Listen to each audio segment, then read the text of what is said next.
welcome back to the stream, my dear friends. I'm realizing that this music is a little loud. Hi! Welcome back to the stream. I hope you are having a lovely evening or whatever time of day you may be experiencing. For once, it's been a minute since we've managed to do this, but we are actually carrying onwards with our most recent solo RPG story, which I'm very looking forward to. If you weren't here last time, we basically started off a solo RPG on Tuesday as part of our whole big long lead up into Kiwi RPG Week, and the game that we started on Tuesday was Bookshop Simulator. It's more or less what it sounds like, except we did want to put a little bit of an interesting spin on it. So we have created a character that exists in a kind of steampunk-ish world that may or may not be the real world, called Atlas, or that's the name that they're going by, because in this steampunky world, our little tinkery protagonist isn't just a bookshop keeper. They are also an alien that has accidentally crash-landed in a mountain town and are trying to keep their identity hidden while they fix their spaceship enough to be able to get out of town. And the main way that they are financing that is by running a bookshop, of course. Naturally. Naturally, that's what you do when you crash-land in a mountain town. So, as part of Bookshop Simulator, it's been very fun because we're not using any dice or cards or anything. We, in fact, use this beautiful book right here. This wonderful Reader's Digest of the world's best fairy tales, published back in, I think, the 1970s. And instead of rolling dice or anything, we randomly pick out a page, and then we do some math depending on what the page number is, and that is our result for a bunch of stuff. It's been super fun. I've really enjoyed it so far. I've really enjoyed the story that we've kind of kicked off for the moment, and we are going to be jumping back in. So things that have happened thus far. Atlas is our main character. They are an alien who has crash-landed in the town of Hyra Point, which is like hieroglyph, but Hyra Point. They've started a bookshop. The bookshop itself was essential because their spaceship crash-landed in a barn, and the bookshop is basically like an emergency pop-up shelter that was part of their spaceship crash-landing gear, and it has just as best camouflaged in with the environment around it, much like a chameleon circuit for a TARDIS. It has accidentally, well, not accidentally, but it's decided to turn itself into a bookshop as a premise for us being there. We were working mostly by ourselves, but we did hire somebody new, a person called Allie. Ellie Spotter, I believe is her, or Ellie Spotter? Hold on. Tell you what, we can go over this while looking at our beautiful notes. If I pull up the right thing. Here we go. Zoom out a little bit for you. So we have... Where were they introduced? Way back up here? Ellie Inspot, that's what it is. Ellie Inspot. This is our current employee. They are a text illuminator that we are unaware was actually hired by a rival of ours. I believe Karen Page? No, not Karen Page. What is her name? Hey, Wheaton Son, welcome to the channel. I hope you are having a good time. Whoa, boy, how did that happen? Whoa. Right, Karen Wrench, that's right, that's her name. Karen Wrench, who is another engineer, tinkery person in Hyra Point, who is basically the competing printer. Our bookshop's main income is actually through printing the local newspaper known as On Point. And Karen has managed to get Ellie Inspot to be hired at our shop so that they can investigate us and try and get us out of a job so that they can become the most important printer in town again. So we started off with hiring Ellie Inspot, then, that's right, chapter 2, A polish store moved in next door. Kind of like a key cutting kiosk, but for like shining your shoes or your swords or whatever you may need shown. That's what they do, and they smell real bad, and that's very annoying. Chapter 3. That's Chapter 3, yes. Somebody left a lot of amateur publications of their erotic novels on our doorstep in the hopes that they were going to get published officially, which led nowhere, except we did hand them off to Ellie, who is our text illuminator at the company, so that they can use it. At the very least, they could use the paper as some practice scrap for doing their illuminations. Chapter 4, this comes back to the temporary habitat. Chapter 4, local government officials realized, hey, this polish shop moved in next door, and while we're at it, has anybody checked that that bookshop is actually legally allowed to exist there? Because I don't remember it being there from that long ago. And they basically blackmailed, extorted, I'm not sure which the official term is, but they came back to Atlas and were like, hey, we know you don't own this property. What's up with that? And we were like, here is my very real land deed, obviously. Did a very bad job. And they were like, well, we like you printing the newspaper, so we're not going to call you out, but you will need to start paying rent, and by paying rent, we mean paying us money so that we're not going to tell the government that you aren't legally allowed to be here. And Atlas was like, okay. And then the last chapter that we just finished, chapter 5, Spies and the Cross-Hatching, which personally I think is a great chapter title. We discovered that not only is Ellie a secret spy planted in our bookshop by Karen Wrench, Ellie is also a triple agent who is working for some other secret, like, anarchistic, anti-government group that are using the illuminations in our publications to send coded messages to each other.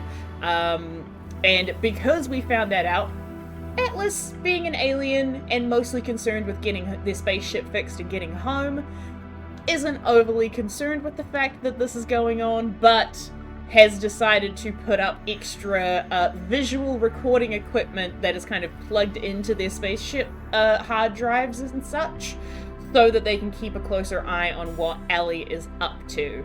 Because it's a little concerning when people are sending messages in your publications about dates and liabilities and defenses and all this kind of stuff. So that was where we left off, more or less.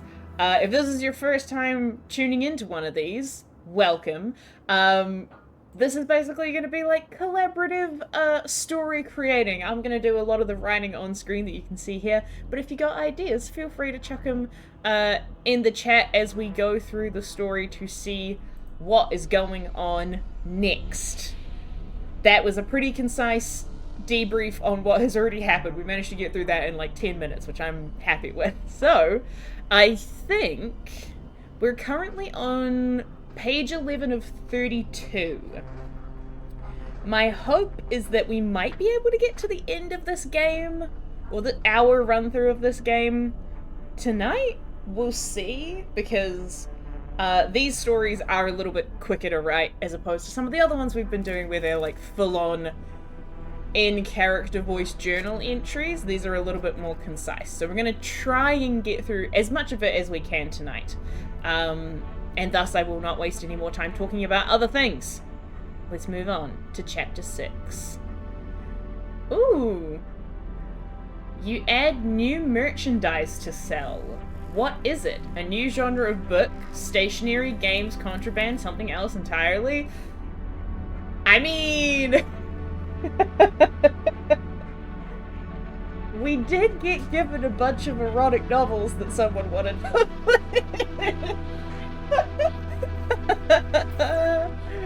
Oh my gosh. That is hilarious, because canonically, so far in the story, our bookshop has exclusively sold, like, informative manuals, very practical information, because we're an alien with advanced technology. We give a lot of advice on how to fix your everyday steampunk needs. So that would be very funny if we we did exclusively, like, engineering repair manuals and erotica. And honestly, I think that's what I want to go with. So let's go here. New merchandise.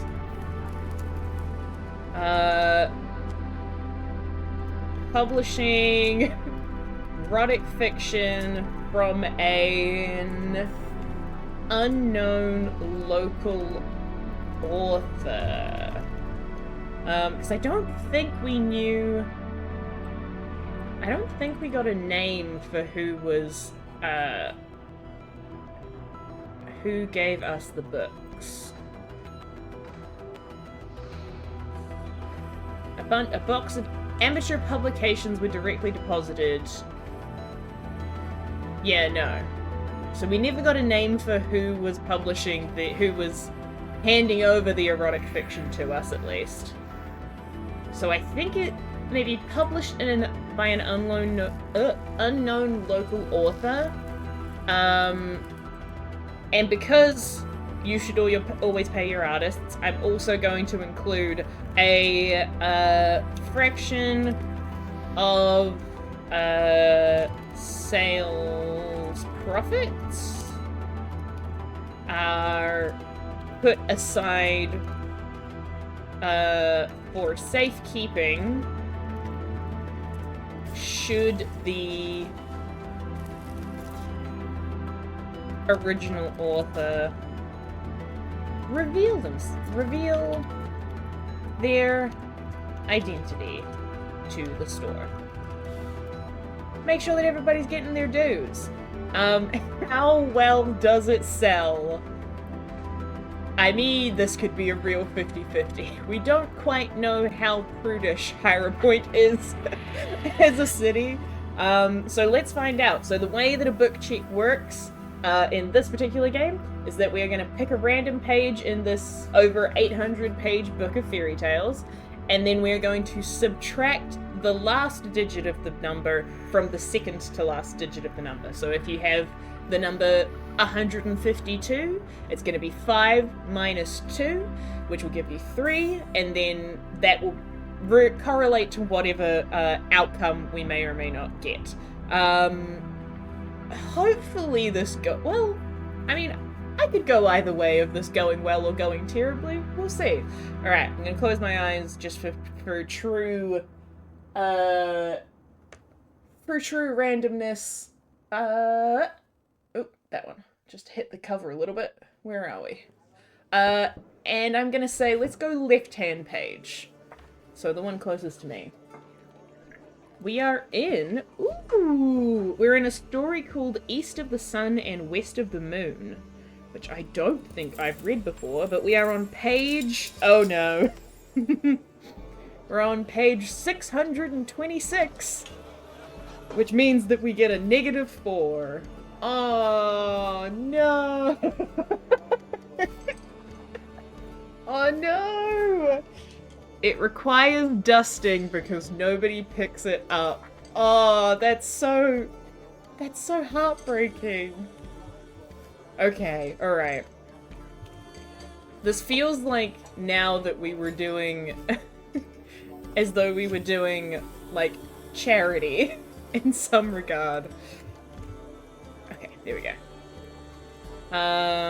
Okay, so we can get rid of the... So, we try to publish this person's, amateur erotic fiction, and it does not go well, because honestly, we're not the kind of establishment that should really be selling that. That doesn't really fit within our vibe. Idle hands. And okay. Here we go. Alright, so, chapter 6. So we're going to do... I'm just going to do a brief chapter as we've been playing through this game of roughly the events of what happens for this particular outcome. Oh, I feel kind of bad for them that it didn't go as well. Okay. After some... Oh, well, actually... After a lukewarm review from Ellie, because we know that Ellie did read the erotic fiction, and found it quite, stimulating. So Ellie is the one that mostly read it. Atlas tried to read it and was like, it's all flowery language, I'm not about this. After a lukewarm review from Ellie, a decision was made to foster positive local, positive relations with the local writing community and officially publish the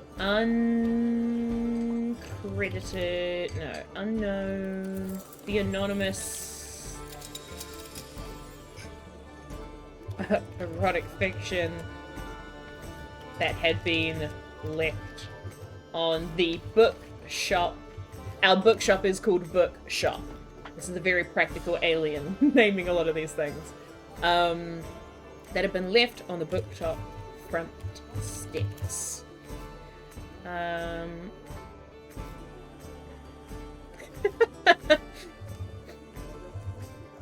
Allie took great delight in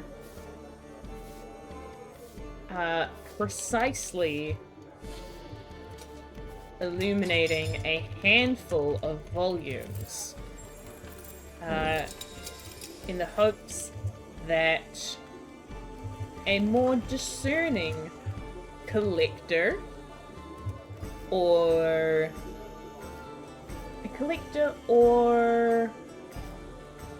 a lover of no. In the hopes that a more discerning collector, or I'm trying to think of like the word for a person that is just passionate about the art form. A more discerning collector, or an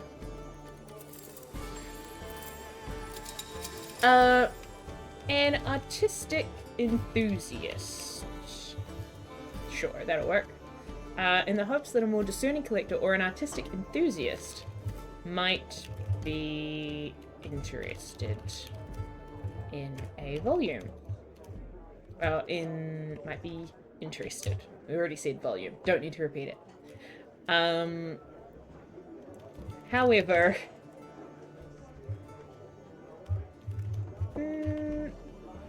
many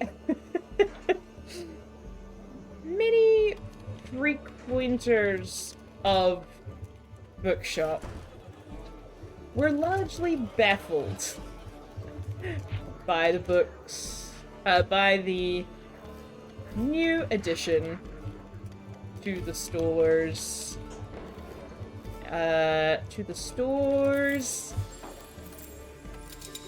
inventory, and thus the MLP Fallout books were born.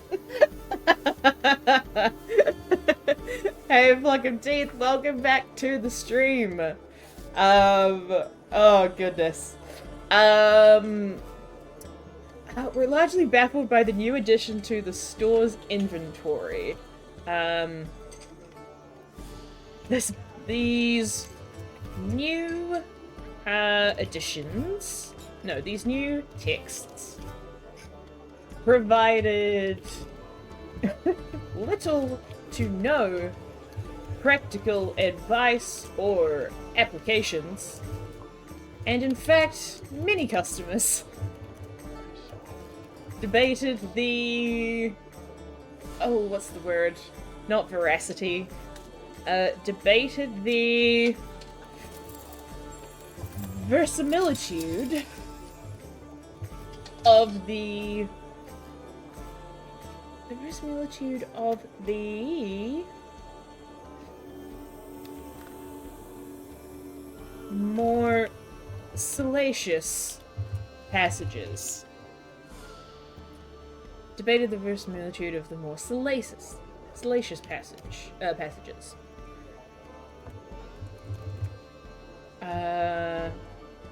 Many weeks passed, and the tomes were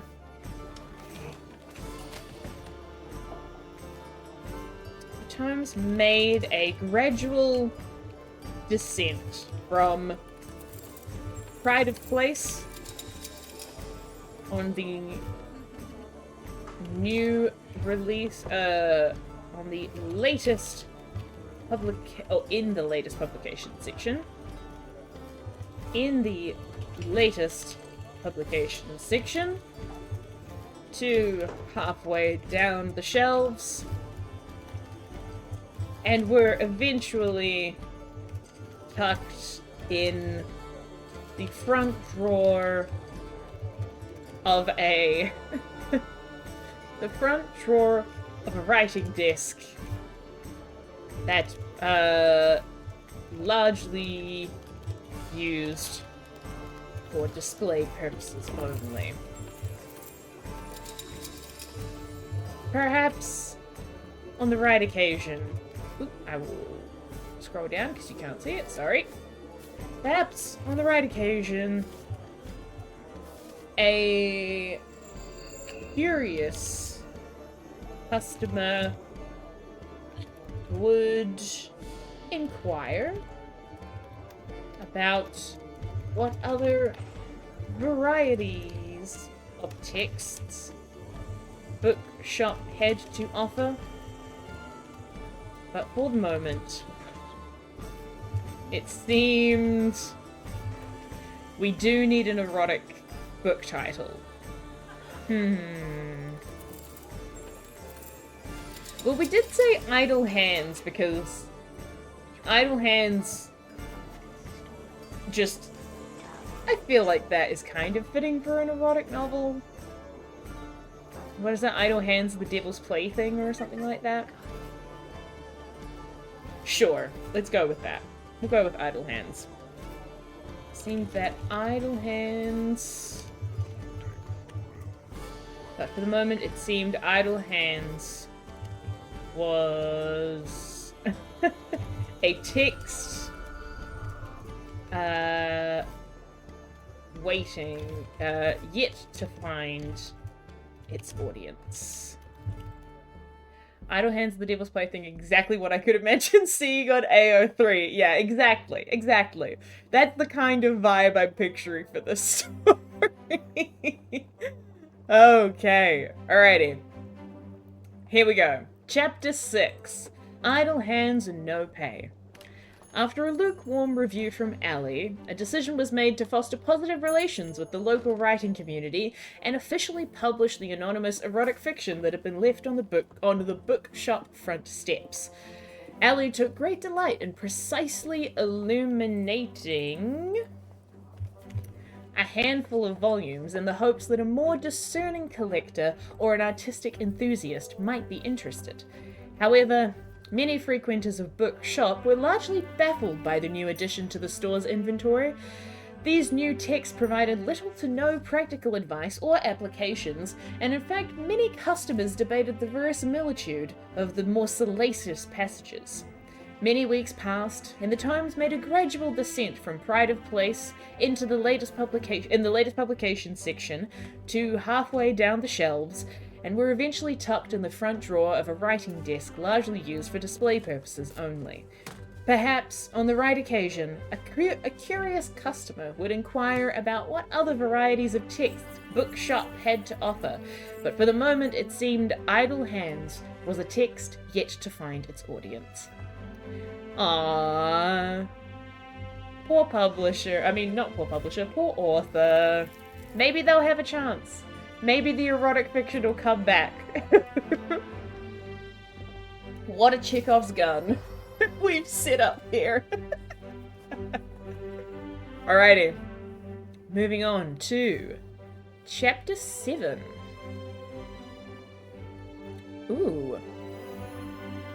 One day, a customer becomes most troublesome. What are they doing to disrupt your bookshop? And how do you respond to them?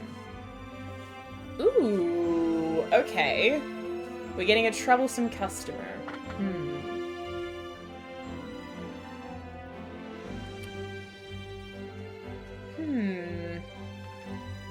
I feel like 100k in a...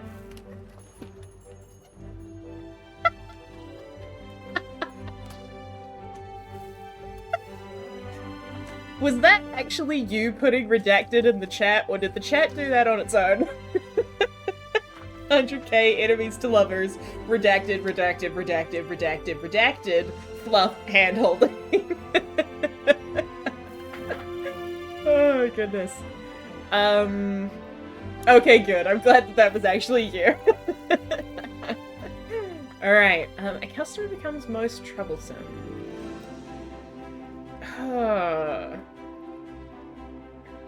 I feel like there must be... Ooh, okay. I think, because a lot of these books that we're writing... Sorry, I'm just going to turn the music down a little bit. It's a little noisy. A lot of these books that we're writing are...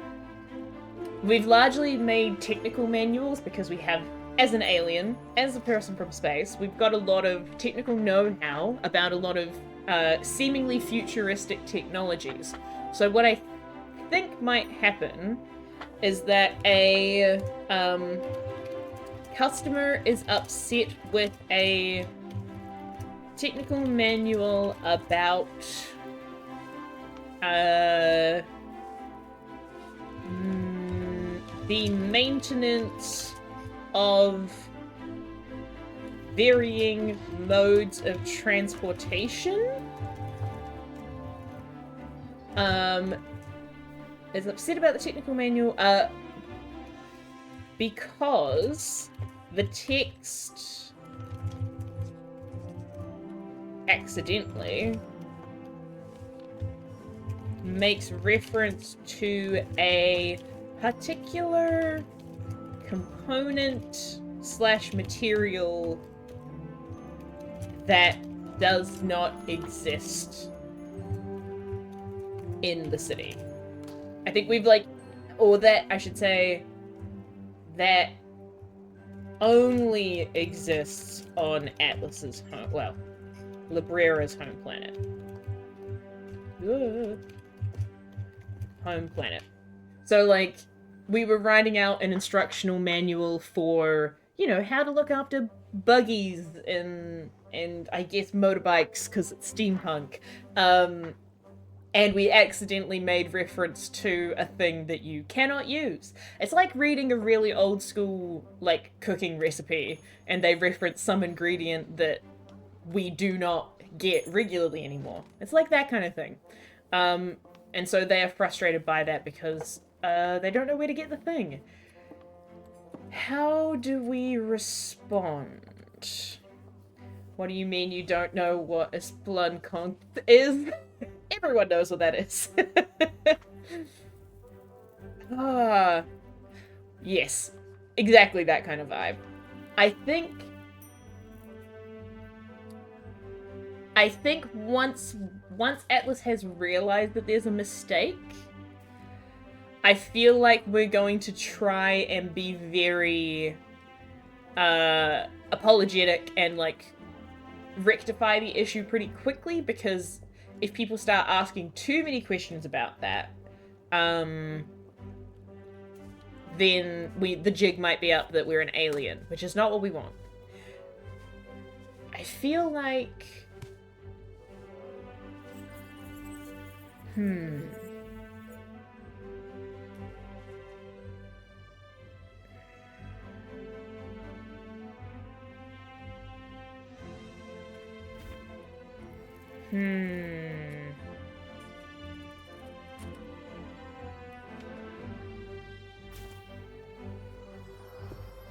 Okay.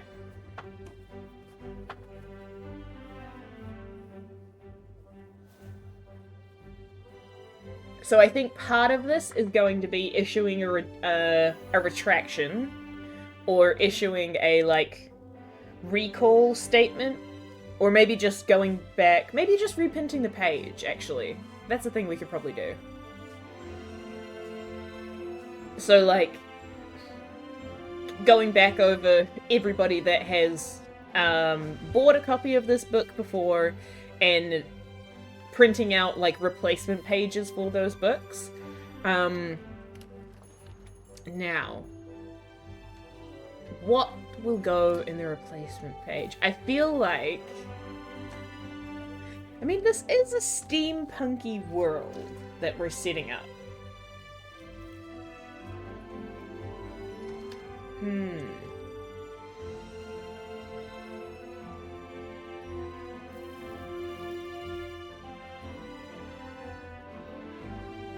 Actually, I kind of think that your suggested vibe might fit a little bit better. Because I was going to say, like, it could be interesting for them to make replacement pages that are, like, oh, I didn't mean to say that. I meant to say butter.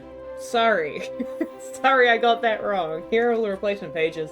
But when that doesn't work, I feel like that will still reflect badly on us, and that'll still have people turn against us, which we wouldn't want.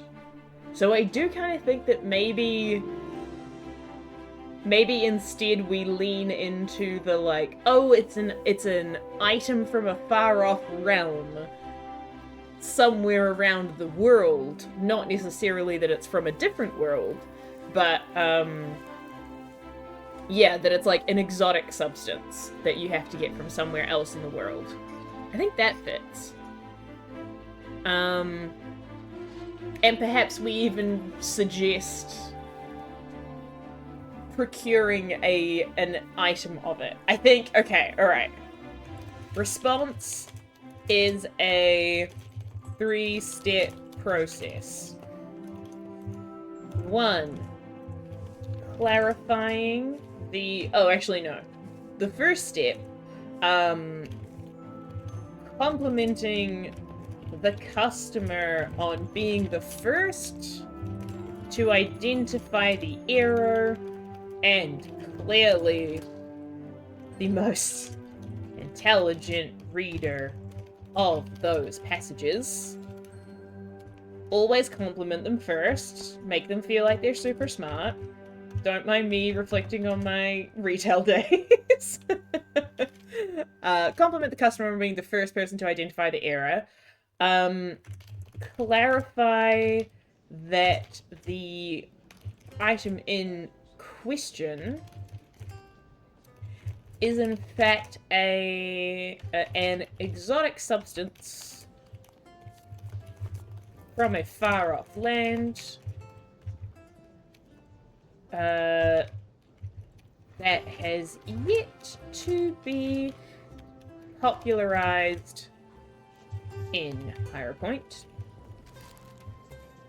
And then 3, potentially offer to provide them with some of that substance.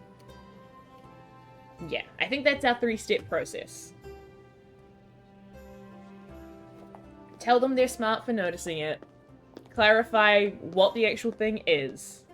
Or clarify that it's an exotic substance, and then offer to give them some. Offer to source them some. Now, then it's like, oh, localize the recipes to stuff that can be found here, but miss that one. Yeah, that's very true. Yeah. Okay. I think that is how we're responding. Let's figure out what actually happened. And I think...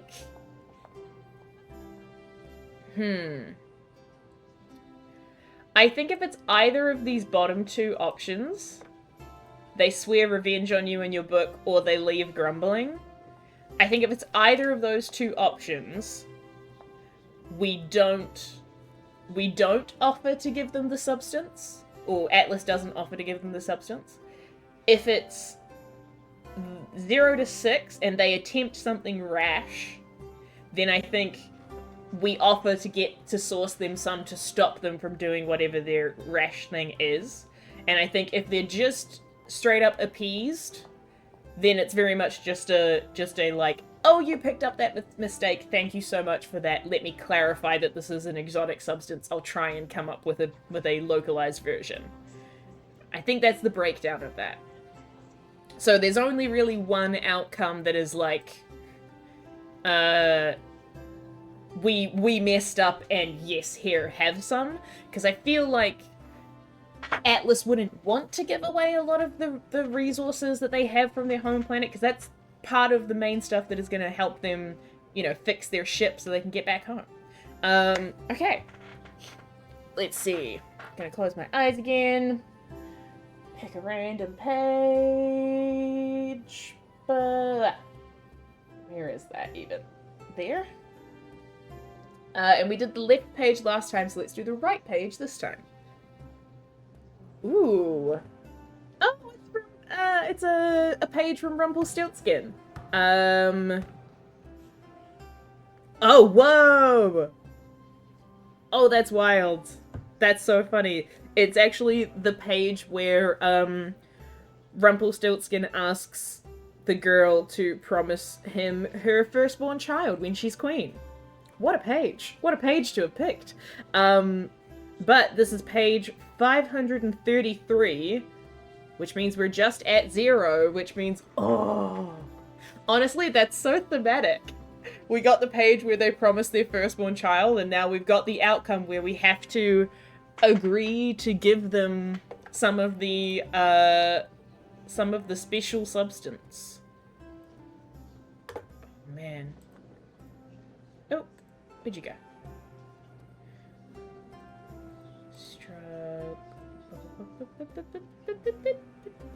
There we go. Nice. Interesting. Okay. And I also forgot to do, just to keep track of things, I forgot to put that up here as well. There we go. Nice. Alright. Okay, so they attempt something rash. Oh, interesting. Okay. So what do we think they try to do?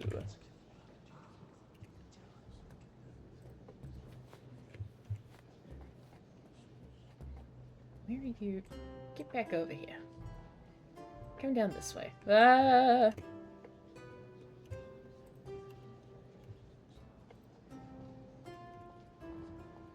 Why won't you let me put you here? There we go. Interesting. Okay. Chapter 7.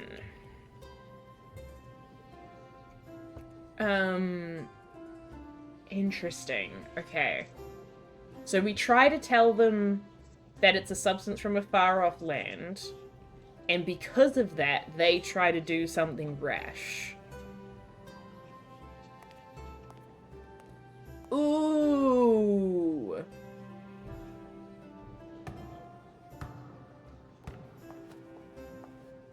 Ooh. Maybe they... Okay, so they try to do something rash. We mentioned that this is a substance from a far-off land. They've still not heard of it. Unfortunately, and I apologize, but I am picturing this person as a very entitled man who is like, I haven't heard of it. What do you mean? I'm the smartest person alive. How dare you? And that maybe they are so offended that we would imply that they are not intelligent enough to know about this substance, that they suspect us of being a spy because of the because we're making reference to things that aren't from Higher Point. And there's been rumors of spycraft going on, related to our own shop even. Hopefully not that the public knows that, but maybe that's what it is. And then we're kind of just like, okay, look, it's fine, it's not illegal or anything. Here, look, I have some here, you can get it here. Okay, so...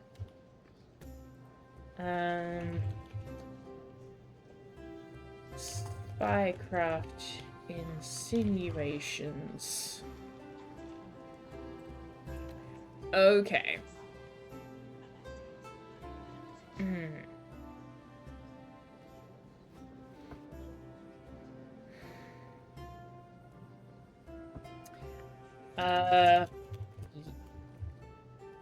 Elder Man's ire was a...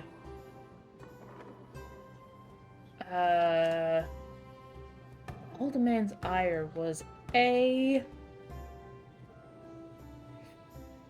humbling thing to behold. Humbling sight to behold.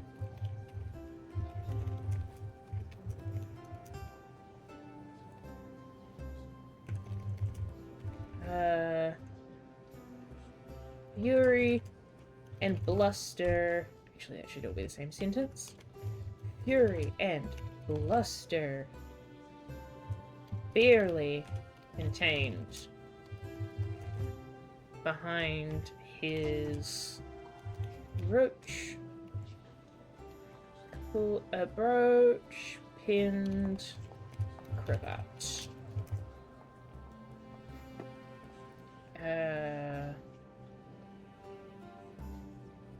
The mere insinuation that someone as illustrious as Lord... I will come back to this ridiculously... Hold on. Gotta be a ridiculously long fancy name. We'll come back to that. Would have no knowledge of the finer exotic components required to maintain his steam-powered motor vehicles. Steam-powered motor vehicles. Biggered belief. And turned the man's entire complexion a vicious and worrying shade of crimson. Oh, I can actually put some dialogue in here! I can put some dialogue in for terrible, rude, fancy guy.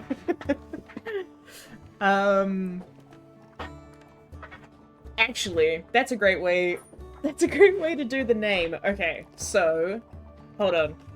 Terrible is Terrence. Rude, Terrence Rupert. Oh, actually, Terrence Rudolph. Wait, have we said Rudolph yet? As a character? I don't think so. Terrence Rudolph, Fancy, Francis, Guy. Yeah. Sure. Vaguely French. Lord Terrence Rudolph Francis Guerre. Actually, I'm gonna say, just to give him more syllables, Francistine.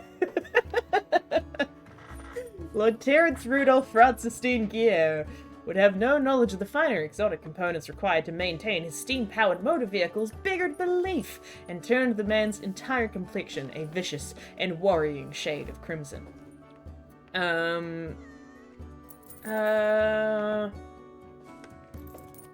The cheek! The utter nerve! I should expect no less from those who do not hold the city's well-being. Who do not hold the city's well-being as the core driving force of their who do not comport themselves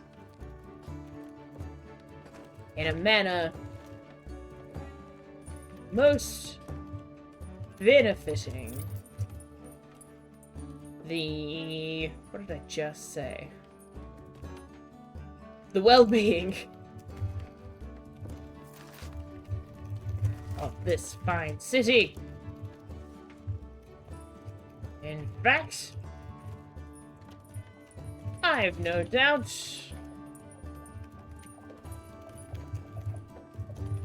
the two of you are such unscrupulous knaves as those rumored to...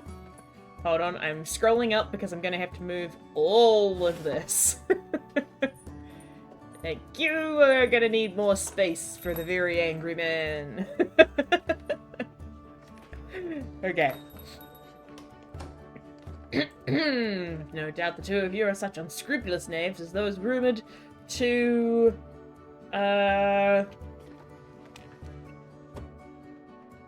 rumored to be plotting the downfall of this entire nation.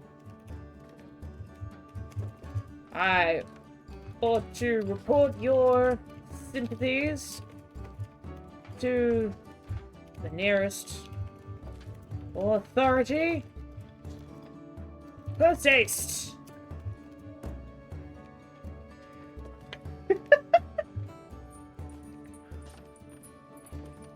At any moment, I'm ready to bust out an angry fancy man monologue.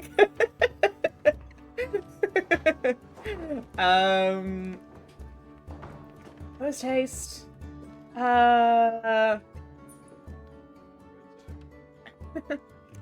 As is often the case,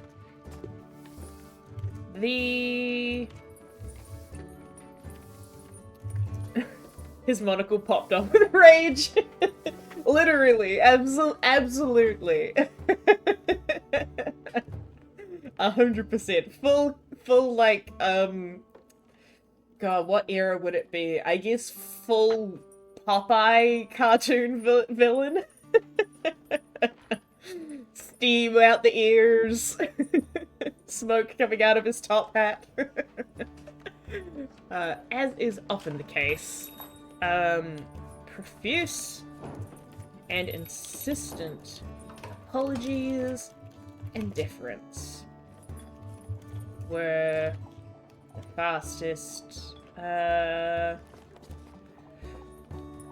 fastest means of soothing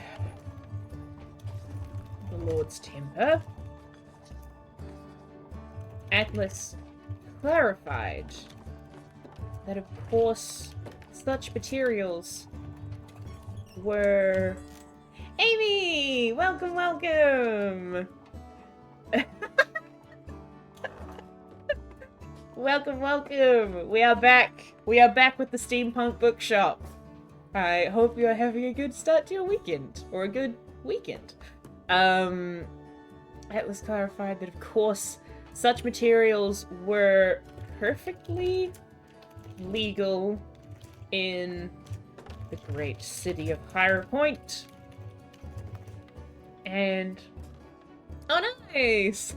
Hello, Sammy. I hope you're having a lovely time at the supermarket. You all must have incredible data plans, the amount that you check in on Twitch streams outside of your house.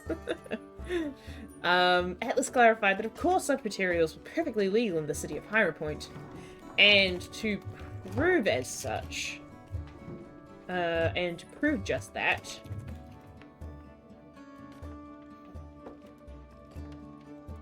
with retrieved the referenced essence of... Well, she's running around. I'm in the car. Nice. Good call. I'm also gonna need to move this page number. Thank you, Affinity Publisher, for letting me do all these things. Because we don't actually quite have enough room. But this should be good. Okay. She gets unlimited. I don't get much, but I'm usually on Wi-Fi. Yeah. Carryover because 2 degree. Yes, I have carryover on mine as well. I'm on a Spark plan, but I've been on the same plan pretty much as long as I have had a cell phone, which is nearly 20 years at this point. And thus I have, like, they recently added a thing where every month that you're on the same plan, you get more rollover data. So I have like 7 gigs of rollover data that I never use because I'm also usually at home on my Wi-Fi. The required essence of a very precious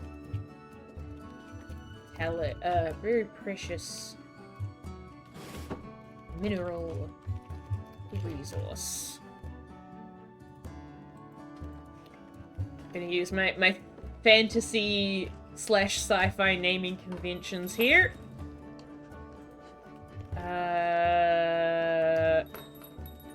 Also baking cookies later. Nice.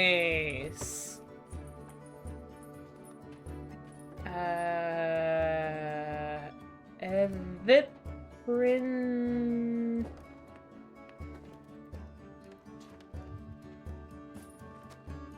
Viprinal.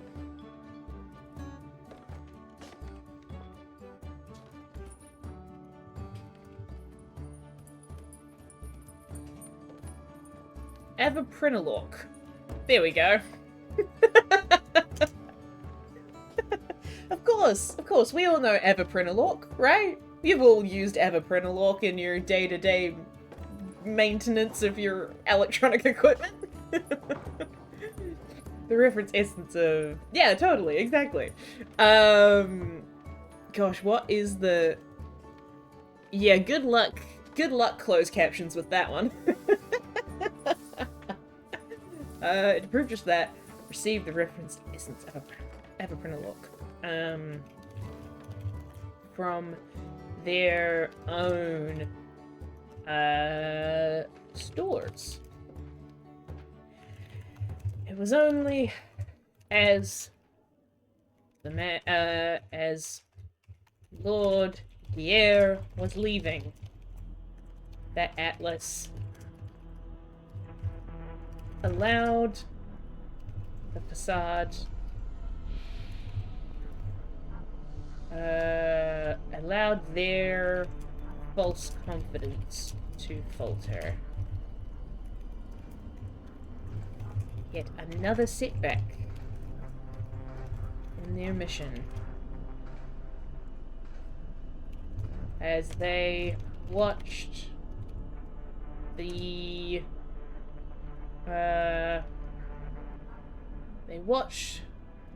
most unrefined example of human entitlement wander up with an essential component. I'm gonna need more space! More space! Oh, okay. Essential component of their plans to return home. Nope. Oh. Hey, alright. Try Everprinolok today. Side effects may include sweating, grease, squeaks, and overcapacitation. Honestly, I could use something that does overcapacitation. My capacity could use some improvement. Alright. Chapter 7, Spycraft Insinuations. The older man's ire was a humbling sight to behold. Fury and bluster barely contained behind his brooch-pinned cravat. The mere insinuation that someone as illustrious as Lord Terence Rudolph Francis Guerre would have no knowledge of the finer, exotic components required to maintain his steam-powered motor vehicles beggared belief, and turned the man's entire complexion a vicious and worrying shade of crimson. The cheek! The utter nerve! I should expect no less from those who do not comport themselves in a manner most befitting the well-being of this fine city. In fact, I've no doubt the two of you are such unscrupulous knaves as those rumoured to be plotting the downfall of this entire nation. I ought to report your sympathies to the nearest authority post-haste. As is often the case, profuse and insistent apologies and deference were the fastest means of soothing the Lord's temper. Atlas clarified that, of course, such materials were perfectly legal in the city of Hieropoint, and to prove just that, retrieved the referenced essence of avaprinolorc from their own stores. It was only as Lord Guerre was leaving that Atlas allowed their false confidence to falter. Yet another setback in their mission, as they watched the most refined example of human entitlement, or most unrefined example of human entitlement, wander off with an essential component of their plans to return home. I thought you said lust instead of bluster. Fury and lust. I mean, we were talking about the erotic fiction recently, so you can be forgiven. Oh boy. Oh, Atlas. Dang it. Oh, I wish things were going better for you, buddy. Maybe they'll turn around this time. Well, there's no book check, so, you know, maybe it'll be improved. Hey, Amir Sangfang, welcome. Okay, chapter 8. Closing up one night, you see that a customer has left behind a personal item. What is it, and what do you do with it? And there's no book check required. This is purely freeform. Okay. A customer has left behind a personal item.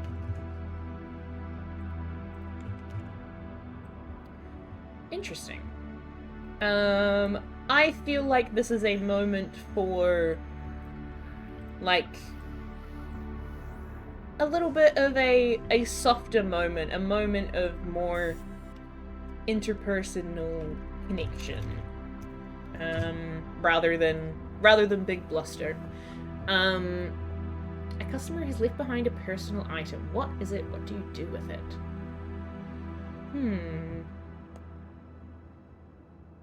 I mean, the kind of people that tend to come into our store are people that work on a lot of mechanical things, a lot of practical craftsmen, or practical laborers, perhaps.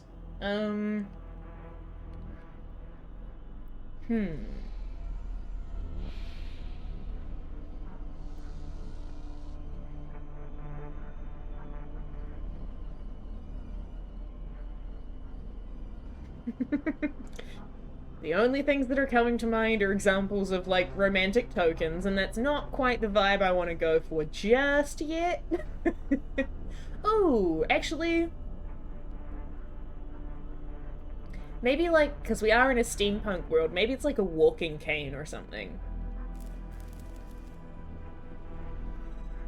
That feels like the same kind of fashion era. A really mysterious multi-tool? Ooh! A really mysterious multi-tool, like a Swiss Army knife. That's also very cool. Ooh, I do like that. Hey, why not both? Ooh, interesting. Okay. I like that a lot. That opens up a lot of possibilities. So, a cane with a multi-tool end. Yeah, exactly. 100%. We're going full Doctor Who in this one.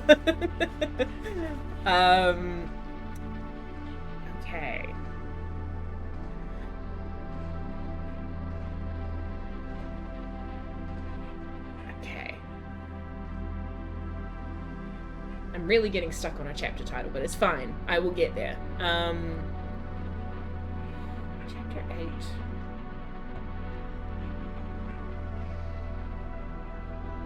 8. This is SMT5B Vengeance Story. Ooh, fun. This is absolutely not in theme, but this is the vibe that I think this particular event has. So chapter 8. Game, recognize game.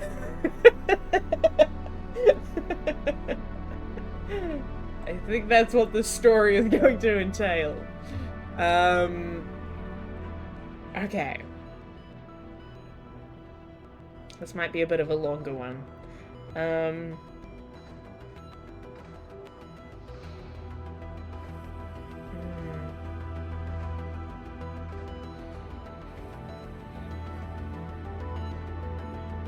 How do you find... Ooh, actually, even better.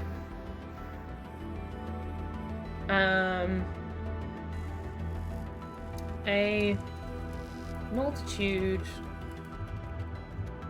of additional eyes watched the main rooms, the rooms of Bookshop on a daily basis, and yet additional mechanical eyes. A multitude of mechanical eyes watch the rooms of Bookshop on a daily basis, and yet even under such, what's the word? Scrutiny?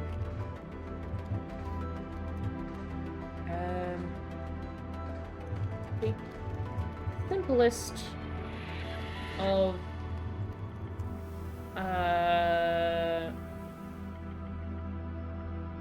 occurrences can pass by in a blink.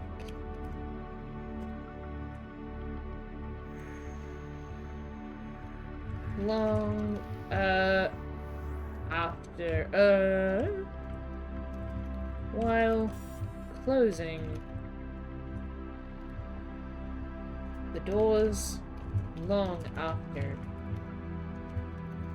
the last expected customer of the day had perused the shelves,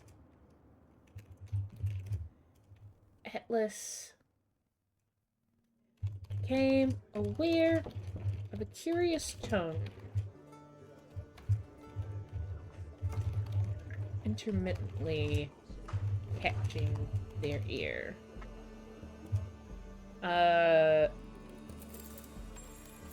Intermittently catching their ear. For a moment, their hearts sunk in panic as its pitch was similar to the warning systems on board their own ship. But the sound was far less urgent, and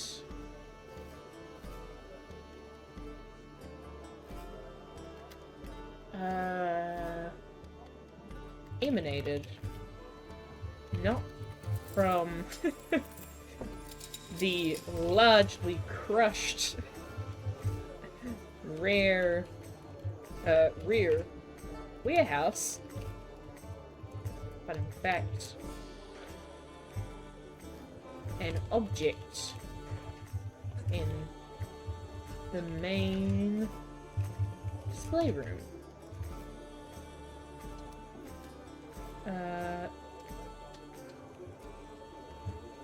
Slender,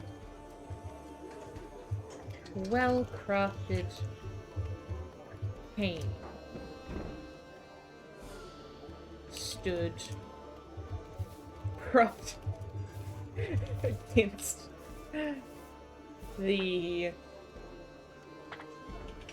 writing desk that had since become the home for all poor selling volumes.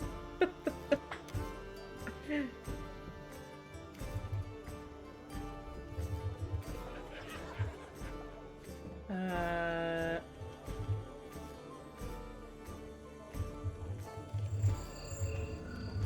length of it was a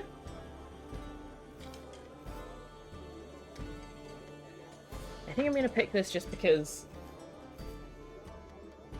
I have a soft spot for this particular type of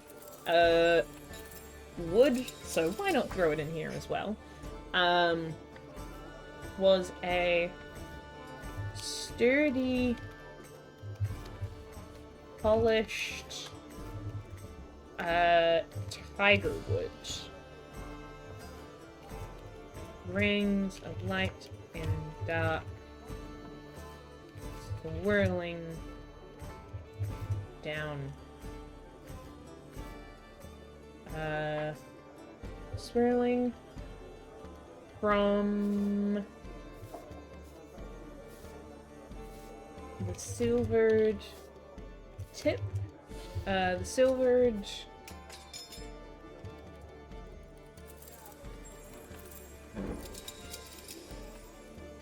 cap at the end of the cane, swirling from at the end of the cane upwards to a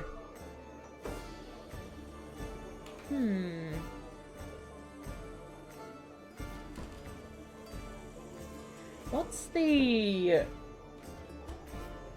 I'm gonna try looking something up.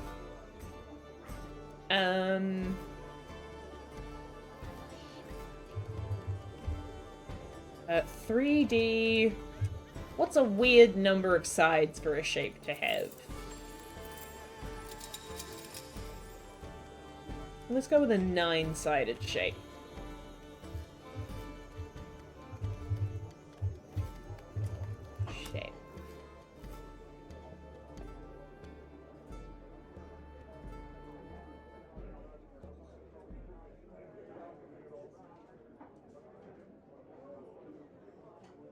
Yeah, I like that. I love me a 3D shape that isn't even, and therefore kind of always looks a little weird. To a silver, to a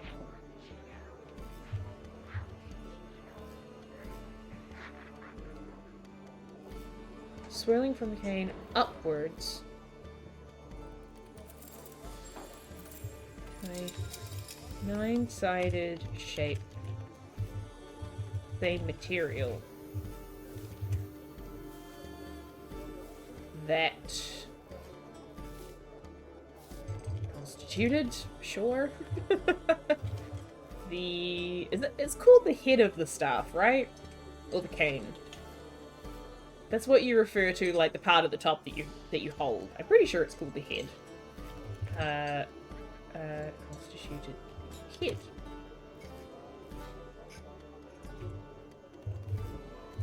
Very intricate. With very intricate and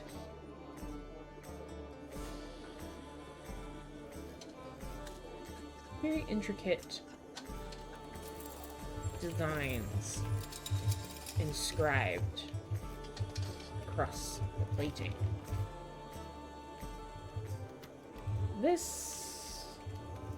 It was this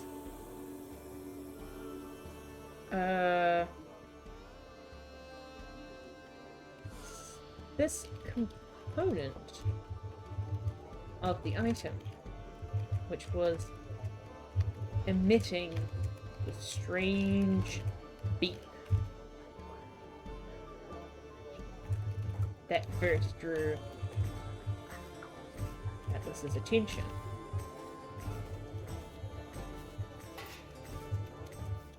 And if they weren't mistaken, the rate of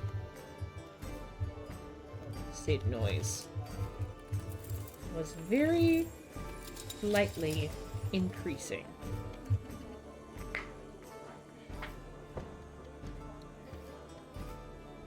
Of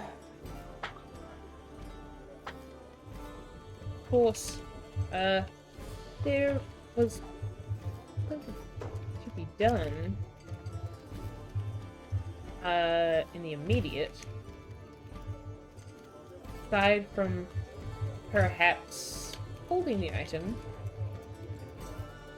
for its rightful owner to retrieve during business following day. Something unnerved Atlas. Something about the idea of leaving the object in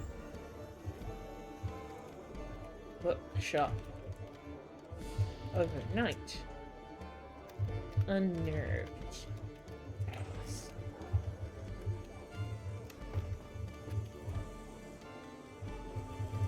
The beeping evoked a deeper desire to see the item,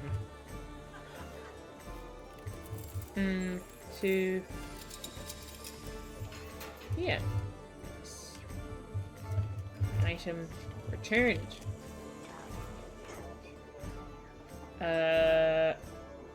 With haste. Or, at the very least, removed from the premises.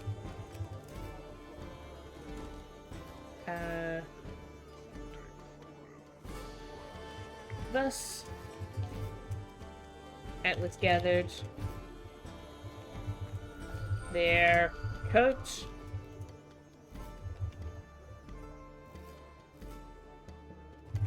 and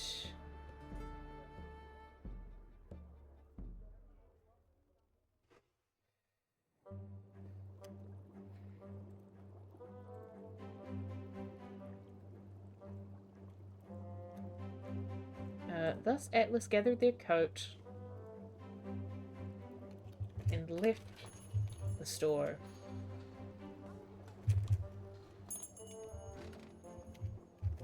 The intention of... So unnerving. I'm glad. The music's not super unnerving. The music is much more chill, but I'm glad that it's interesting. Gathered their coat and left the store with the intention of handing the can over to the authorities, who were better suited for dealing with the issue. When another strange notion, another strange realization struck them. Further, that should be its own paragraph. The further they carried the cane towards the northern end of the street, the slower the beeping became. Only by a fraction. but it was undeniable to a mind as to a well-tuned mind such as theirs. Few minutes of experimental experimental orienteering.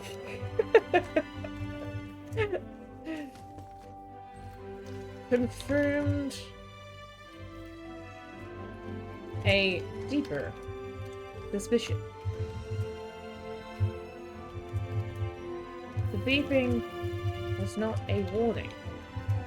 It was an indicator of proximity. This item led somewhere.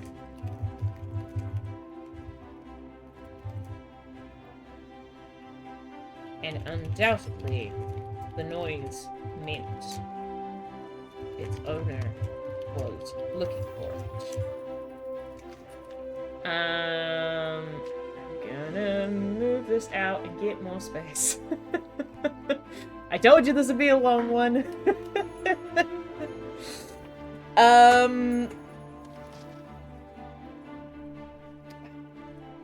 don't know if we're gonna have enough space on this page to do what I wanted to do. Maybe if I move this out this way a little bit more, I might be able to make it work. Okay, that's a bit more space.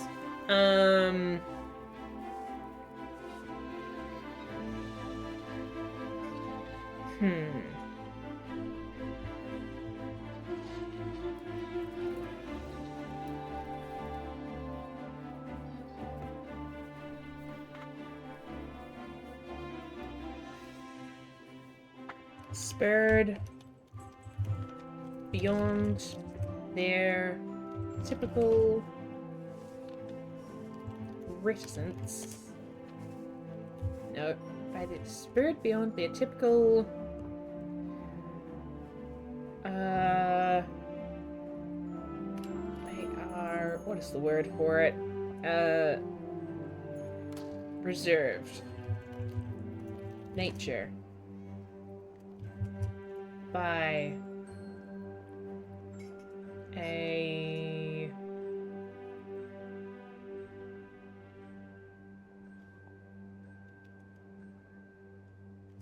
unexpected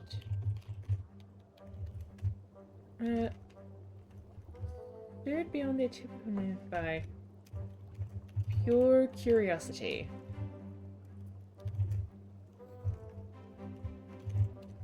Atlas turned and altered their course and made way towards the south.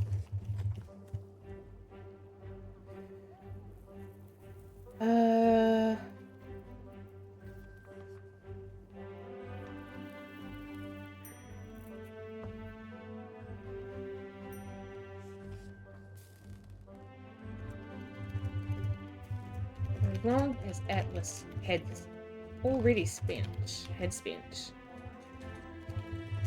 in this foreign human city, their desire to explore its various districts and delights was relatively small. And occurred to them as they wandered in whichever wayward direction the cane carried them, that the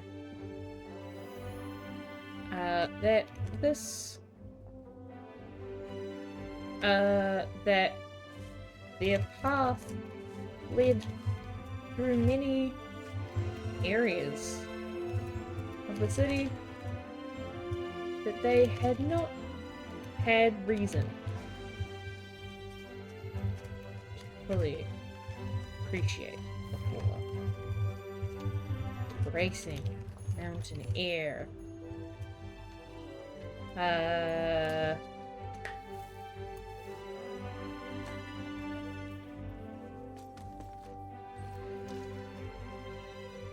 The enticing warmth of firelight behind thick curtains.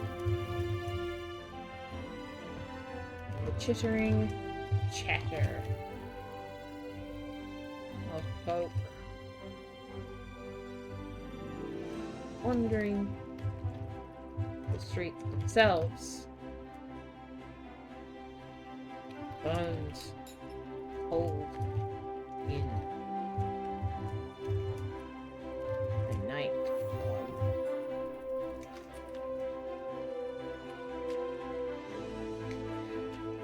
I think I'm gonna have to do something different from what I thought I was gonna do.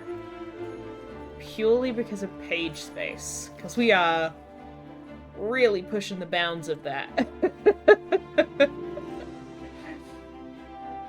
Okay.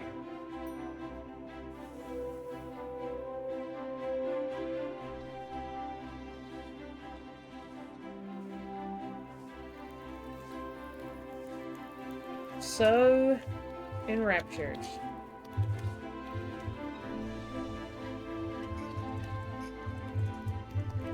Enraptured were they? By mundane wonders firepoint that it quite escaped their notice. And the canes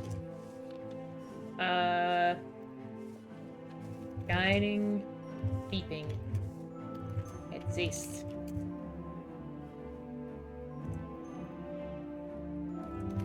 Atlas couldn't tell at which juncture time had stopped. But when they paused to gaze over mountain vistas, pause together the mountain vistas, and eventually collected themselves. Afterwards, Kane provided no direction to continue in.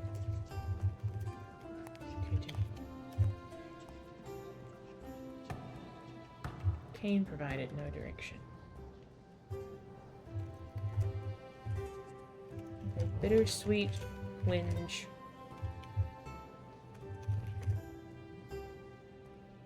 Atlas gripped the head in their hand and made use of the item as is the human custom to simply assist their return.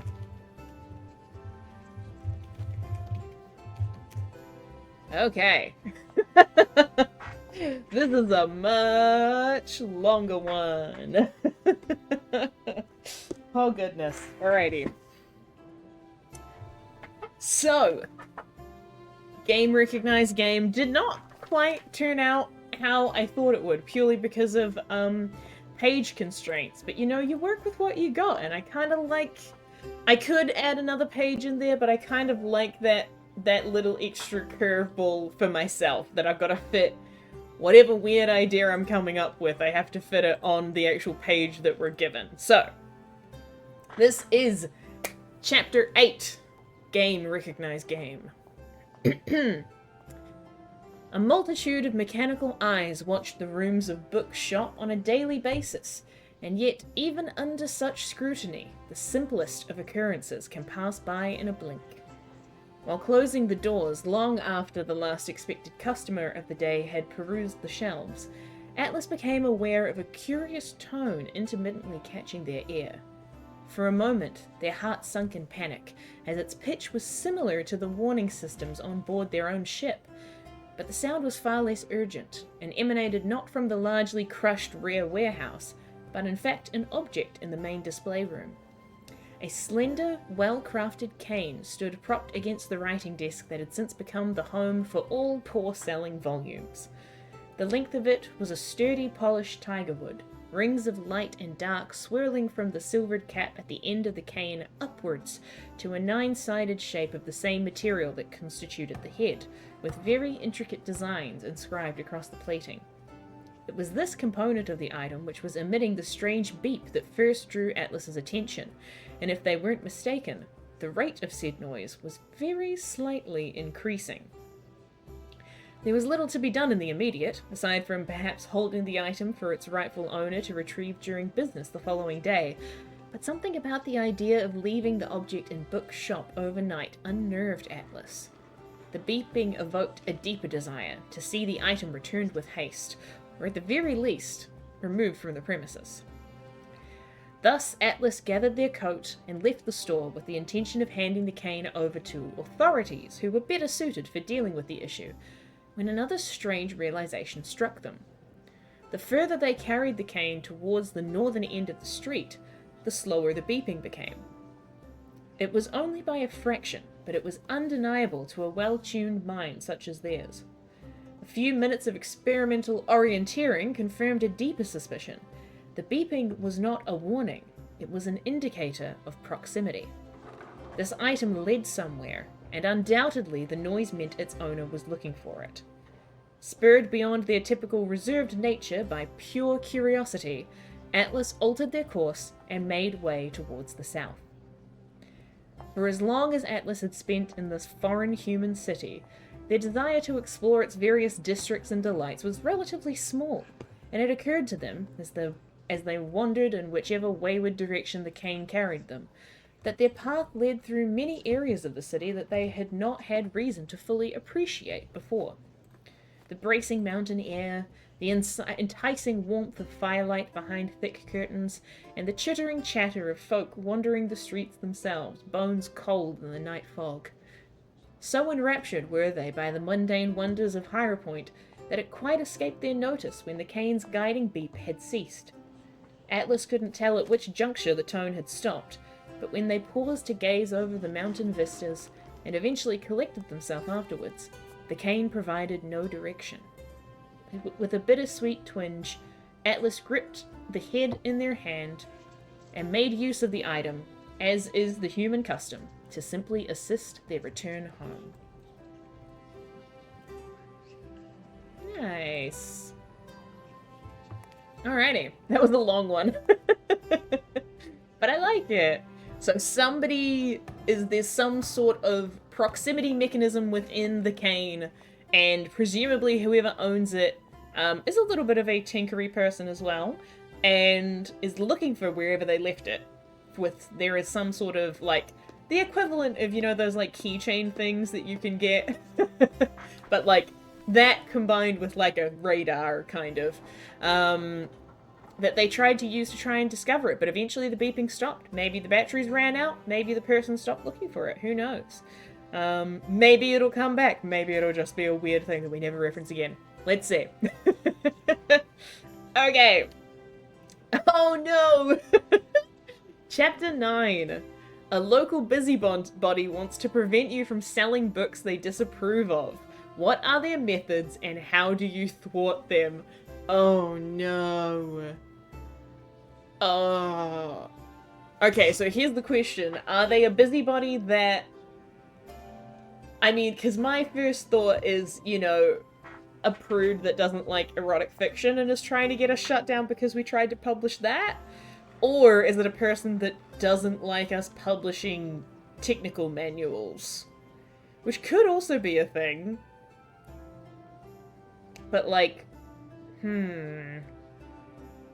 Ooh. Actually, what if it's like a, what if it's like the modern day... Oh, hey there, Zara! Welcome back from the supermarket. Luddites. Are the tech manuals unauthorized? I mean, I guess they're not, like, the thing that I'm thinking of it as is, like, the equivalent of, I don't know, I guess back in the day, if, like, when Da Vinci or whatever was doing, like, or is it Da Vinci or Michelangelo? I can never remember. Whichever one did the Ornithopter, but, like, people publishing, like, their own blueprints to stuff. But I wonder if, rather than it being a person that's specifically the ability to repair is defeating planned... Ooh! That's a great point. See, I was gonna say, so comment is, the ability to repair is defeating planned obsolescence, which is a very good pitch. Because my brain was thinking, like, somebody that is, like, concerned about technology advancing too quickly. And so they're like, no, these things are too sophisticated. We need you to stop because if you'll get out of hand and whatever. But I like the alternate idea, which is like somebody who is a terrible capitalist and like runs a company with a lot of planned obsolescence in the equipment that they make, but we keep selling manuals that are like, oh yeah, don't worry about that. Here's how you fix that problem so that you don't have to worry about your charging cables breaking all the time or whatever. I like that a lot. Okay. Alright. Interesting. Okay, so, and we're gonna have to do a book check as a result of this, because we have a book check for the aftermath. So, our person, local busybody, a local technology, manufacturer, a local, hold on, capitalistic, technology manufacturer, who is, upset that our repair manuals are... What's the word for that? Undermining, I guess? Their company's planned obsolescence. Oh god, how do I spell that? Obsolescence. Okay.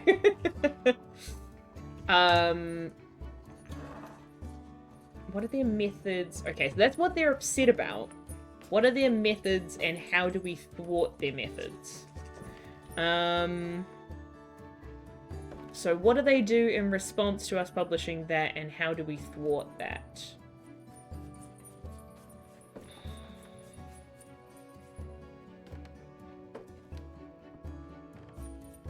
I feel like it would almost be a legal case.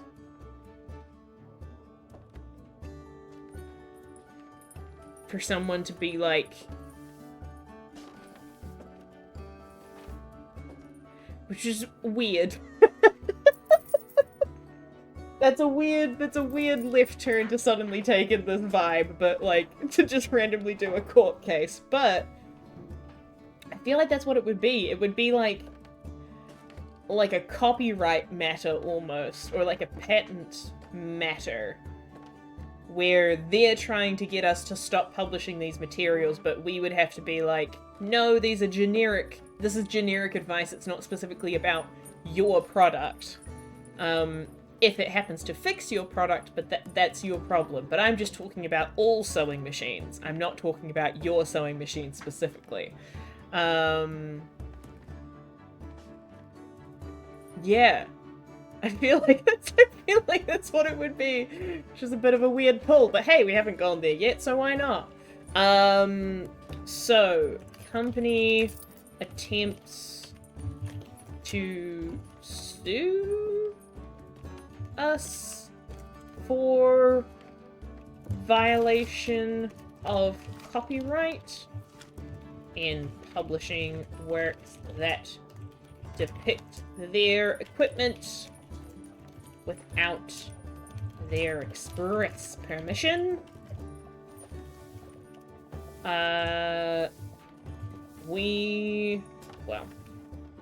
Atlas stands by the stance that manuals are written in generic terms, and it's not their fault that their advice applies to the equipment in question. Okay. Cool.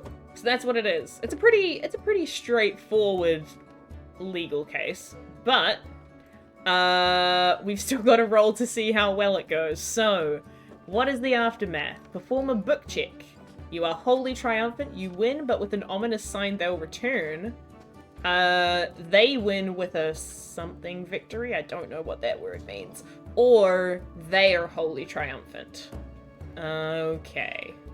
I am gonna shift this up a bit again as well, actually.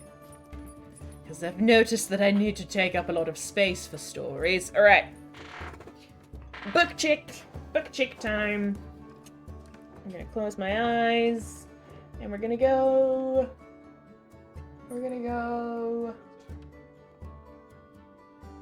there. There? Yeah, there. And we did right page last time, so we're gonna go left page this time. So, we got... What is this? What is the story? Oh, it's the Snow Queen! Oh! And we actually get a beautiful illustration in this edition of the book as well. Very cool. Gorgeous. Peric means it's like double-edged, like you won, but at what cost? Ah, interesting. Okay. And the page is 156, which means we get a -1, which means that they do win, which is unfortunate, but they get the thing that you've just... Thank you for explaining in the chat. They get a double-edged victory. They win, but at what cost? Interesting. Okay. Oh, I know what it is. Oh, I know what it is. I know 100% what it is. Wikipedia says it's when you win, but at such a cost that they might have well as lost. Right, okay, cool. That's fine. That's close. Yeah, you're pretty close to your explanation.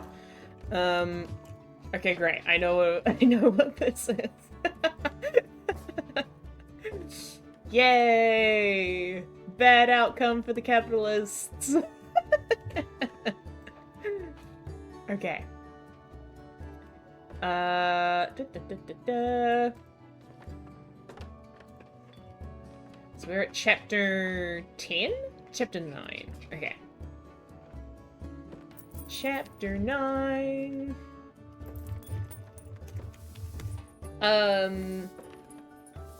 Chapter 9.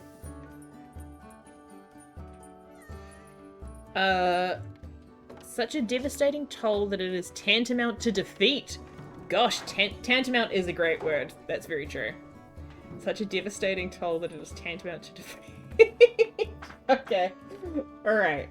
Oh, wow. Okay. the thing that I have in mind is not quite that bad, but I think in some cases it's pretty severe.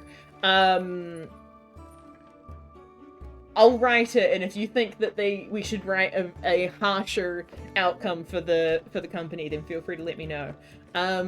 Chapter 9.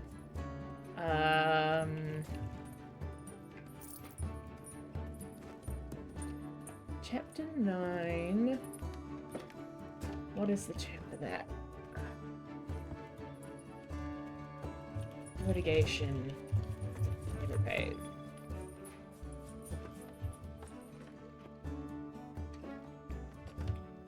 Okay. Oh, actually, that's a good question as well. Okay.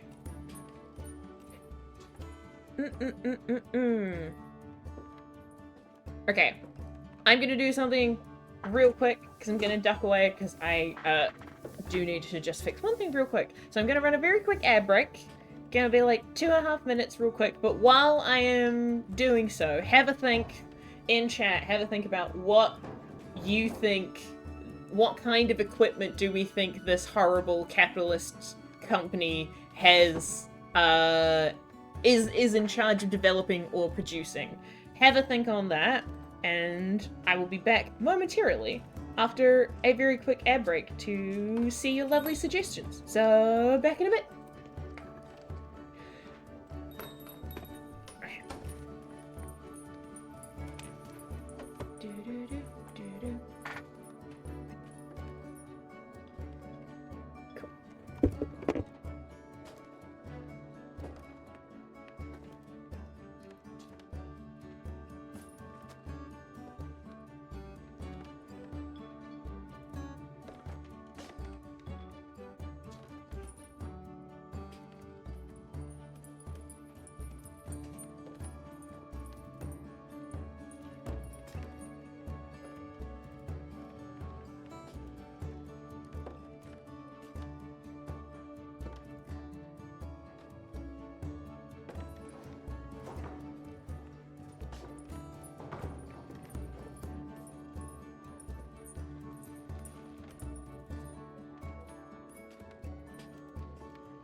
Alright.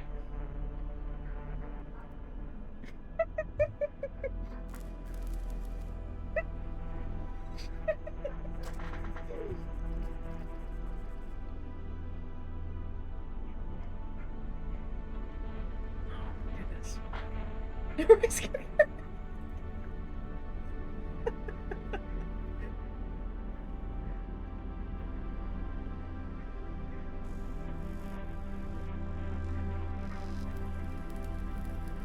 Okay, cool. I think we're back. Alright, these are fantastic suggestions. Oh my goodness. Wonderful.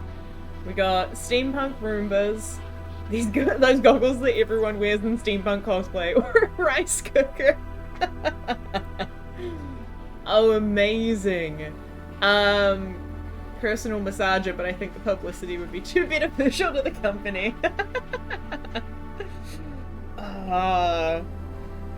I do like the idea of it being steampunk Roombas.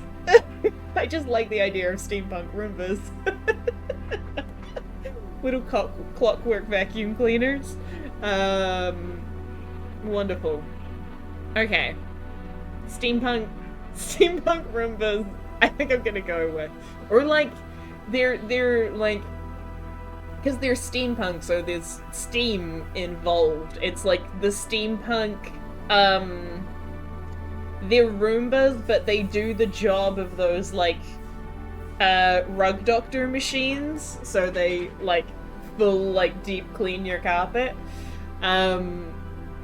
Wonderful. Okay. Great. Okay. I do need to think of a name. For whoever runs this company. Chapter 9. Okay. Some weeks after... no, sorry. A new fad.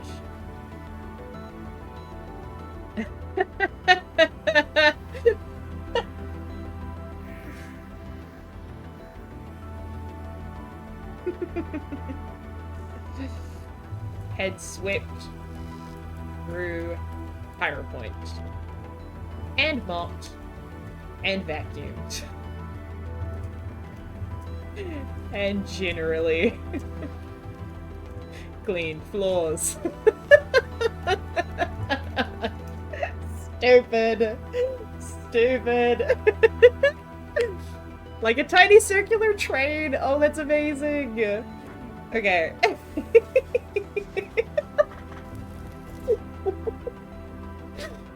Stupid. Thank you very much. It's silly, but it really makes me happy. The new fad had slipped through Higher Point, and mopped, and vacuumed, and generally cleaned floors.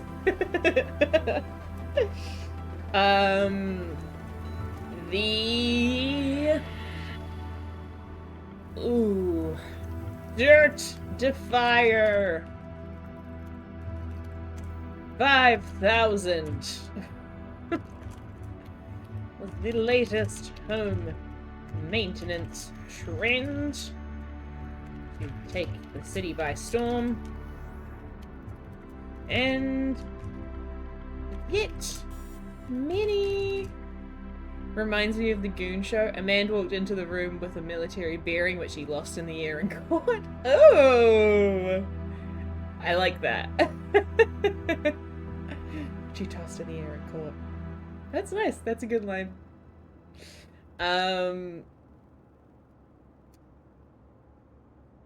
I'm in any piece of writing that I do. Literally any piece of writing that I do. I am a sucker for words that have double meanings. Whether they be homonyms or whether they be words that are actually written the same but mean different things, sucker for it. I will throw them in there any chance I get. Same with like alliteration or consonants. Like I will throw those in there so much. It's yeah, Polish, exactly. It's just satisfying to my brain. The Dirt Defier was the latest home maintenance trend to take the city by storm, and yet, did you know there are people willing to drive you out of this country at any cost? Oh? Oh. Who are they? The taxi drivers.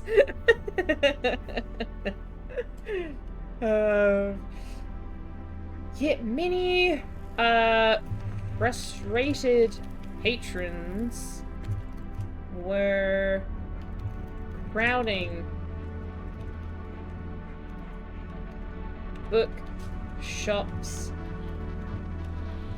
front room, demanding answers as to why the contraption why the contraption was seemingly breaking down in the face of the slightest. No. Breaking down every other day. Variety of mechanical melodies. Naturally, as a helpful person and one as a helpful individual and one capable of jumping on a capable of capitalizing on a trend, Atlas was more than happy to publish a document detailing exactly why machines of their nature, of such nature, would be susceptible to certain faults that were becoming apparent among its customer base. However,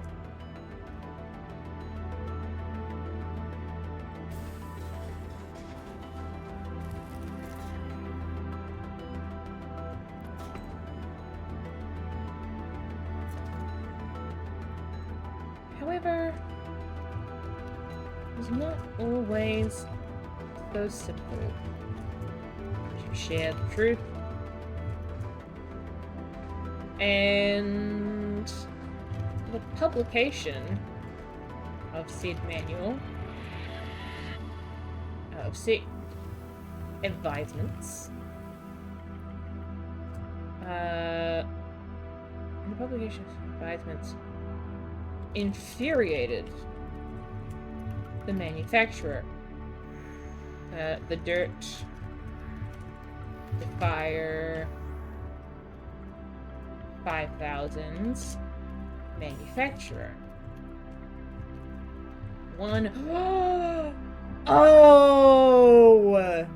Oh my god, plot twist. One Karen Wrench.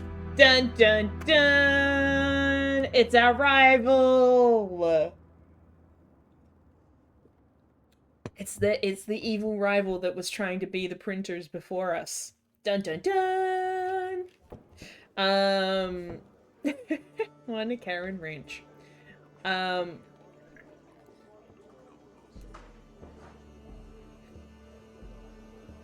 Within days of the tome's publication,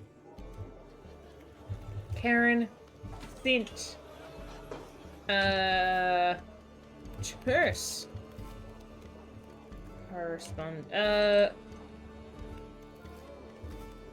organized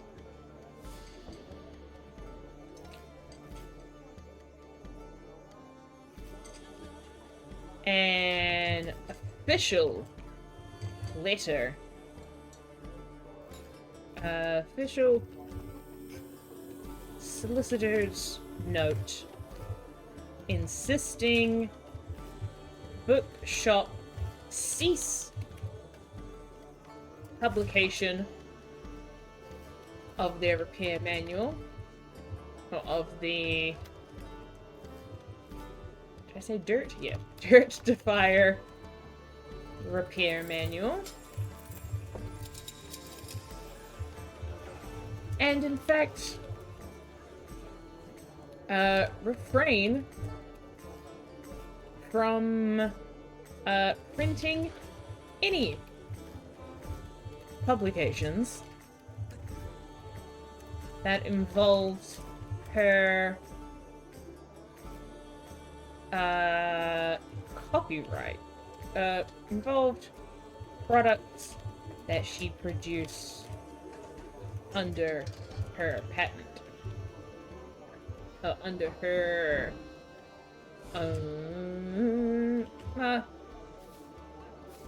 any products that she invented or produced. While irritating, this was a request or a demand Atlas was happy to oblige. We're happy to carry out. Is it the Streisand effect they call it when your attempts to cover something up draw more attention to the subject? Possibly? That does sound like that's what that is. I can't remember.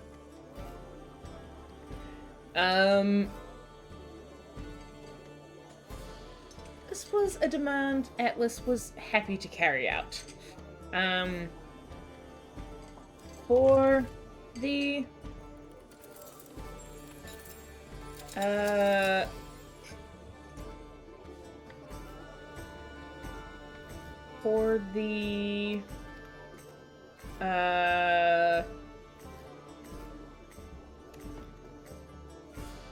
agreement, they were asked to dirt defiler. Yeah, I know. I'm trying really hard not to type that. Not to get myself confused.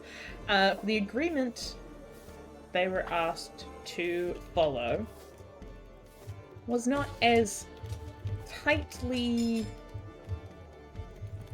composed as such.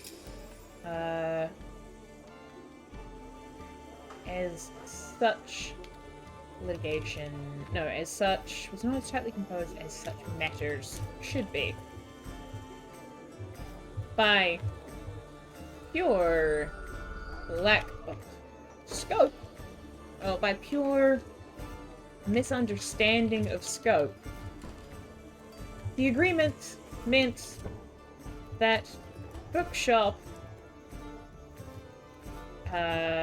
would have to refrain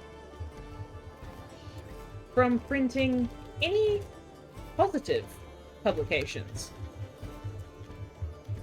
about the products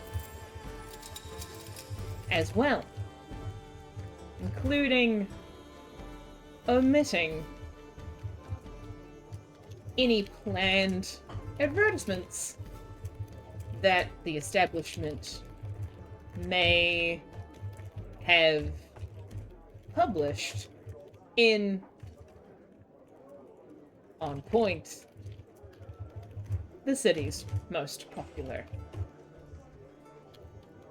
newspaper.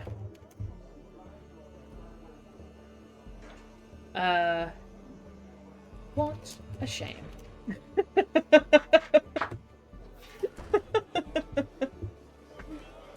Alright.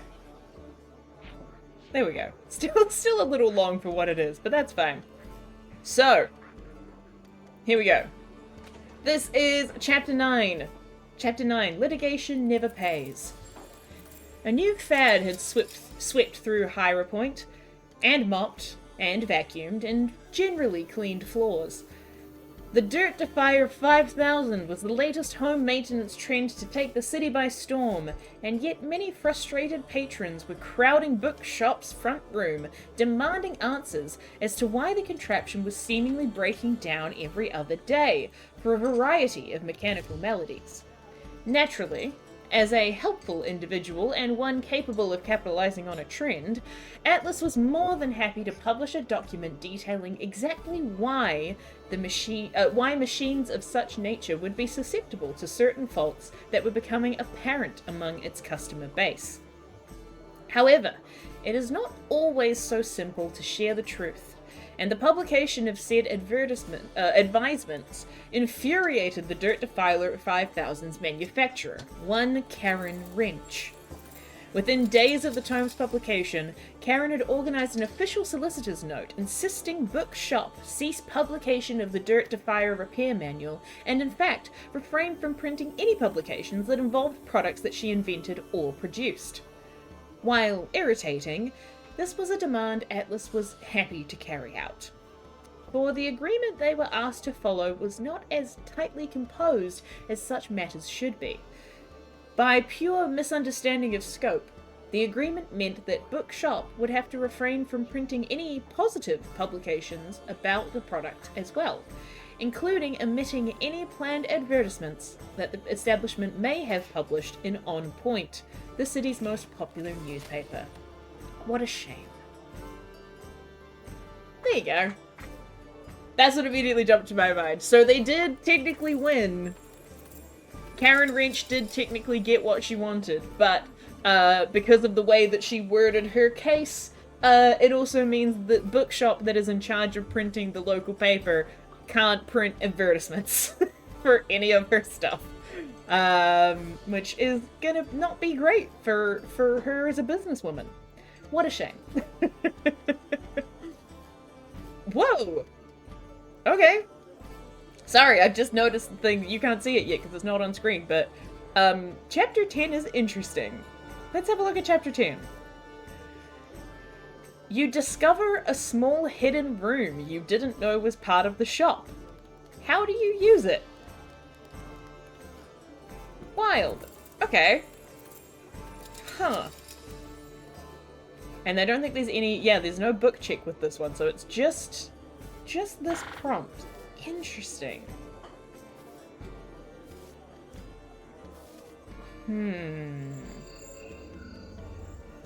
I feel like because of the way that we've set up what the... Yeah, very intriguing.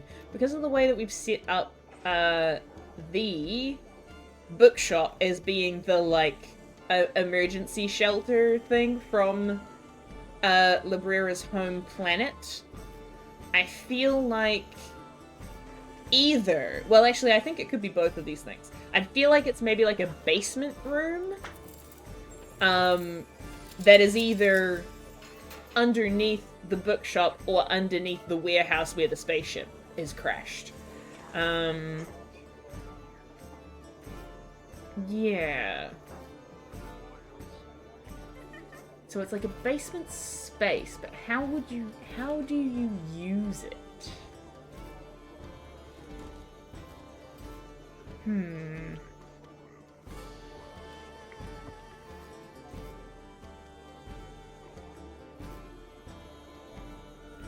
What do we need more room for?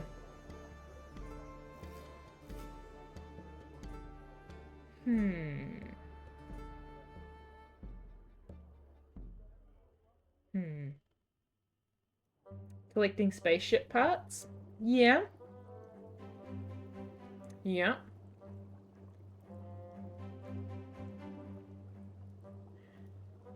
Could be that for sure.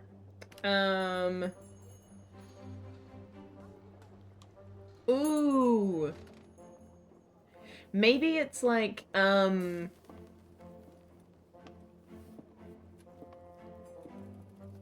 maybe rather than a,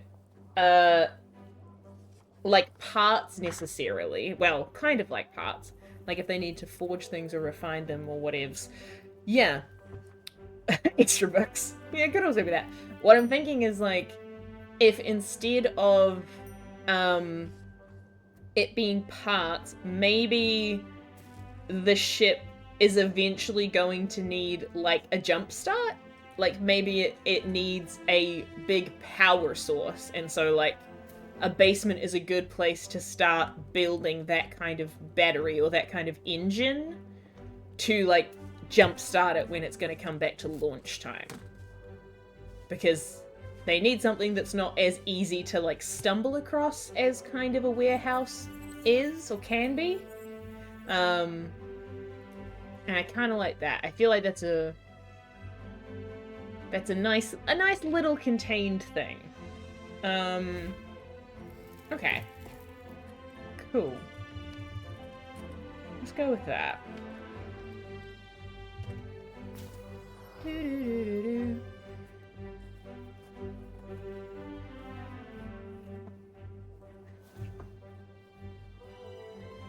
Especially if the fuel was basically an explosive. I mean, yeah, a lot of those space things are highly combustible. I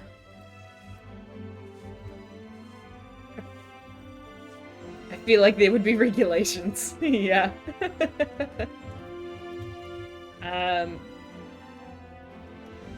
Combustibles compartment. Nice. Found you, nerd. Hello. Welcome back.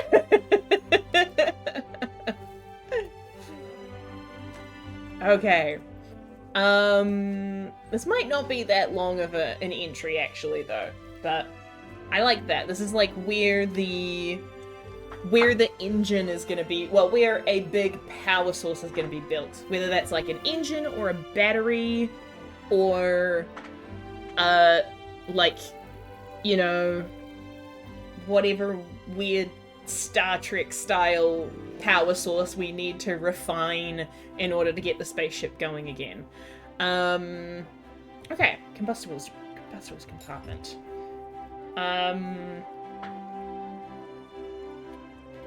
Atlas happened from the room. Purely.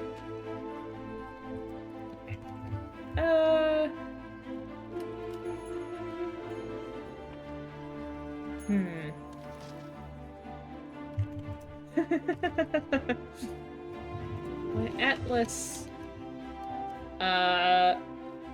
fell from the...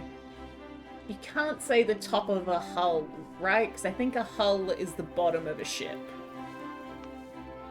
I'm pretty sure that's accurate. What is the... Nope, don't do that in Google Images, because that will not help. Oh. Bottom, sides, and deck, but not the mast. Okay. Yeah. On a boat, or on a sea ship, it's the bottom, the sides, and the deck. What is... spaceship hull. It's the... Okay.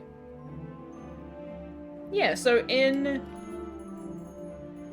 when you're referring to spaceships, the hull is generally the outer shell of a ship. Okay. So technically that is the hull, but it feels weird to say. I'm gonna just call it the roof.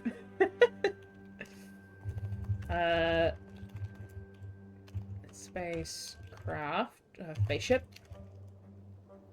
They had braced for a terrible and painful impact. And to be fair, by all accounts, that was exactly what they got. In addition, however, they were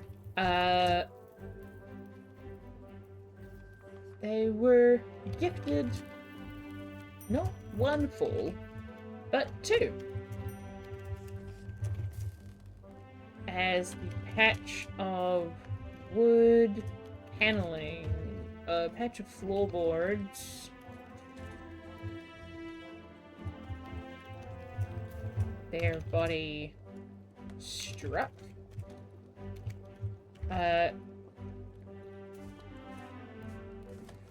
patch of floorboards their body struck splintered on impact, revealing another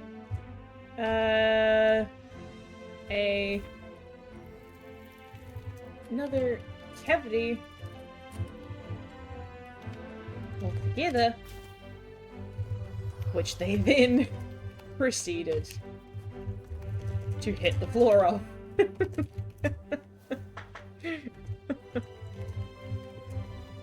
A large space. Timber on a spacecraft. What kind of retroactive spaceship are you on? No, this story is taking place in a steampunk world, fictional city, where we are playing we're technically playing a game called Bookshop Simulator. Our bookshop is a front because we are an alien that crash landed in a mountain city, and we are using our bookshop to gather enough materials and money to fix our crashed spaceship. The spaceship itself crashed into a warehouse, like a disused warehouse in the city. So the wood that I'm referring to is the floorboards of the warehouse, not on the ship. Basically, she was on the roof of the ship, or they were on the roof of the ship, fell off, hit the floorboards, crashed through the floorboards, and have discovered a basement. That's what I'm trying to say.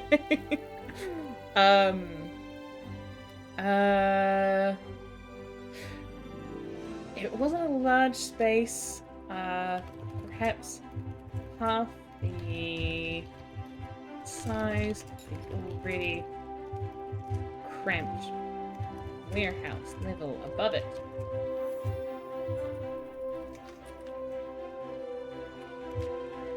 Once clouds, dust had cleared, once clouds of dust had settled, Atlas looked upon the basement room with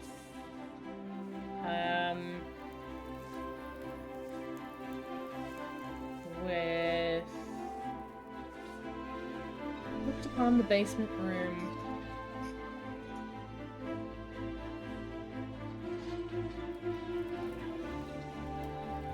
with excitement. Plans began to form.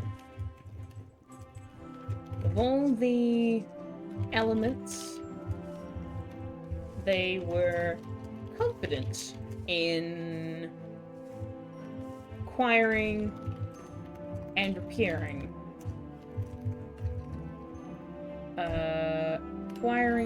Acquiring for and repairing on their crashed craft. A major concern with bringing it back to the reaches of space. Major concern with bringing it back to the reaches of space was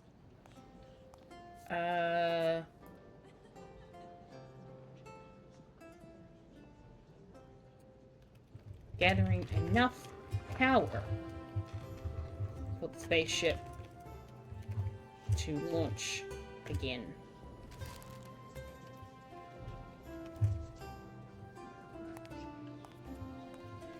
While the drive was largely intact,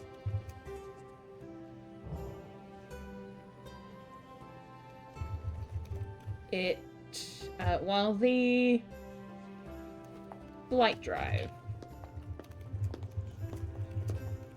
while actually intact, it had been dormant at this point for many months. A great infusion of power to... Ooh, I need to scroll down. Apologies. Infusion of power to escape the planet's gravity again. To escape the planet's gravity. Oh, actually no. We need a great infusion of power to be successfully restarted.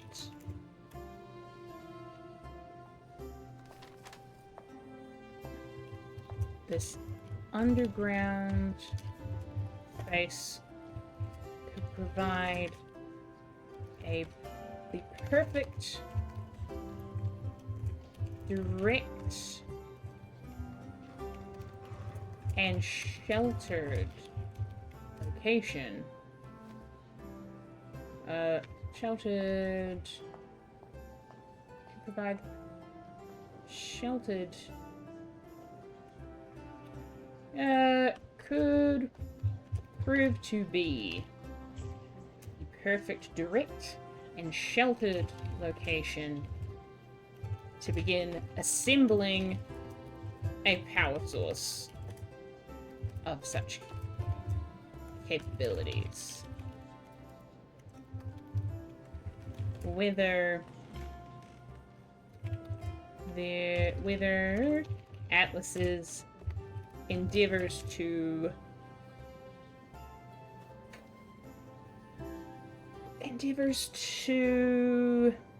gather the required components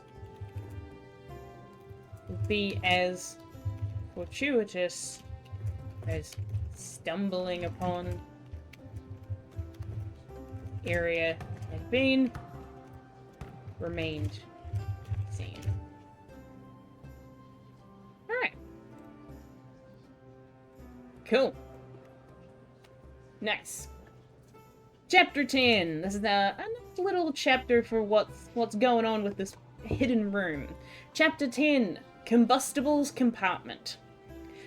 When Atlas fell from the roof of their spacecraft, they had braced for a terrible and painful impact. And by all accounts, that was exactly what they got. In addition, however, they were gifted not one fall, but two, as the patch of floorboards their body struck splintered upon impact, revealing another cavity altogether, which they then proceeded to hit the floor of. It wasn't a large space, perhaps half the size of the already cramped warehouse level above it, but once the clouds of dust had settled, Atlas looked upon the basement room with excitement as plans began to form. Of all the elements they were confident in acquiring for and repairing on their crashed craft, a major concern with bringing it back to the reaches of space was gathering enough power for the spaceship to launch again.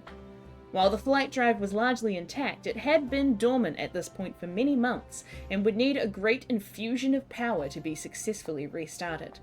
This underground space could prove to be the perfect, direct, and sheltered location to begin assembling a power source of such capabilities. Whether Atlas's endeavors to gather the required components would be as fortuitous as stumbling upon this area had been, remained to be seen. Nice! Cool! I like this. This is the kind of stuff that I love in these games, and I love doing with y'all on stream. It's like, slowly, we come up with a weird premise, and then slowly round out the shape of like, alright, we need to get all of these little aspects working before we can bring it to a close. I really like that. I love that, this way of doing storytelling. It happens with almost every type of improvised storytelling, but I love it a lot. It's great. It brings me a lot of joy. Alright. Chapter 11. You've had a profitable year. What will you do with the money? How does your plan work out? Perform a book check. Okay. Okay. Alright. Well, we've had a profitable year, so that's good. We've had a profitable year. What will you do with the money? I mean, I think if we've had a profitable year, I think, Atlas invests a lot of money, or no, spends a lot of money, not investing, spends a lot of money to acquire materials from distant locations. Things that are hard to get in Higherpoint. So I think that's kind of harkening back to the previous stuff with with Lord Terrence that there are a lot of things that may exist on the planet that we're not as easily able to get access to in Higher Point. So I think we've been waiting to save up enough money to essentially like charter people or get like couriers to go and gather a bunch of materials for us. Saved up a bunch of money, one, for the cost of like getting stuff transported back here, even in a steampunk world, and two, probably paying people off so that they don't tell other people that we're getting a whole bunch of weird materials sent to our house. Yeah, so I think that's what we do with our money, and I will actually clarify that in here. Money goes towards 1, transport and exotic transport costs and prices of exotic goods, and then 2, paying people off so they don't talk about the weird things we put. Wonderful. Okay, great. And now we're gonna do a book check. Classic book check. So things go better than you could have imagined. There's a setback, but things go according to plan. An auspicious start gives way to disappointment or utter disaster. Oh, goody. Alright. Gonna pick a random page.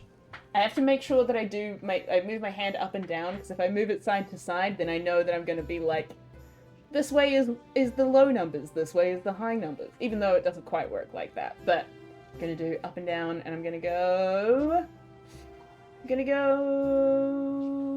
here. What is that? There? This kind of feels... Oh, and the last one we did was left, I think? So I'm gonna do right this time, the right-hand page.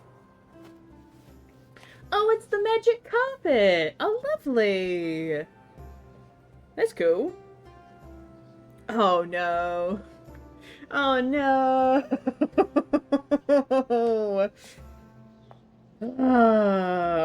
Okay. Well, the page is 701, which means our result is -1, which is not good.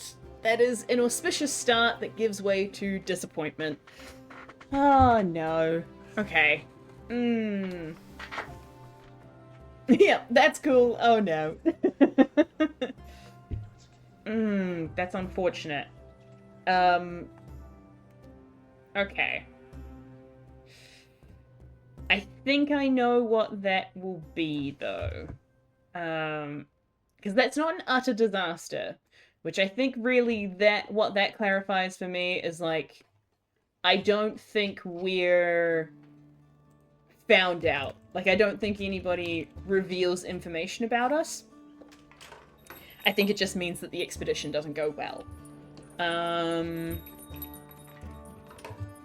Delays on delays. I'm back. I made giant chocolate chip cookies and smashed one immediately. I'm hoping you mean smashed as in, like, 8. You may have also meant smashed as in dropped, and if so, I'm so sorry. Heartbreak. But I'm hoping that means that you immediately ate some delicious chocolate chip cookies. Good. Good, good, good.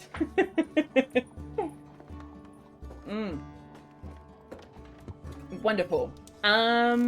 Okay. So, by the end of the year, Bookshop had set aside a tidy profit. Had set aside a tidy profit. The box said 40 serves. I made 1 cookie with the size of a pizza pan and 5 the size of my hands. Hold on, I'm getting sent a photo of a giant cookie. Oh my goodness, that is a giant cookie. That's amazing. Oh, delicious. Oh, that makes me want cookies real bad. I'm very glad that you got giant cookies. Okay, by the end of the year, Bookshop had set aside a tidy profit. Had set aside a tidy profit. A tidy profit.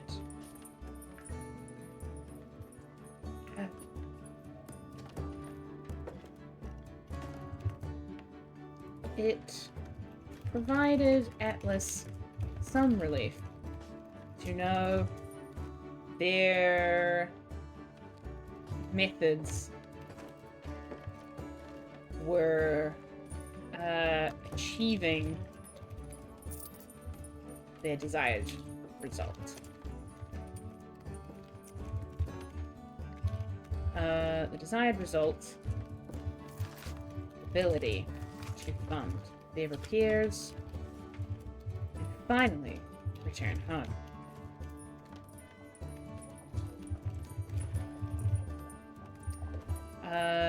With a healthy sum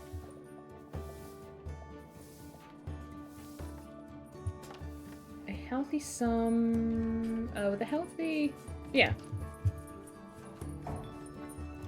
in hand, Atlas began preparations to finance a more extravagant but still essential endeavor. Their explanations to Lord Terrence, oh, Lord Gear, I remembered, were not entirely false. There were a number of exotic and what's the word? Exotic and boutique? Yeah, maybe boutique mechanical components they required for their work to be completed. The acquisition of which would need to be handled by trusted, or at least very well paid,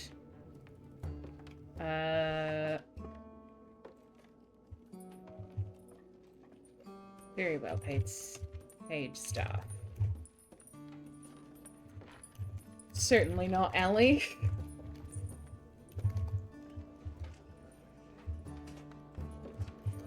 Her work,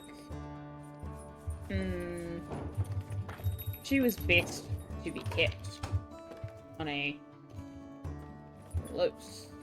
kept close to the store. And Atlas couldn't well leave her there alone with her own machinations. No, instead hired a number of reputable couriers, craftsmen,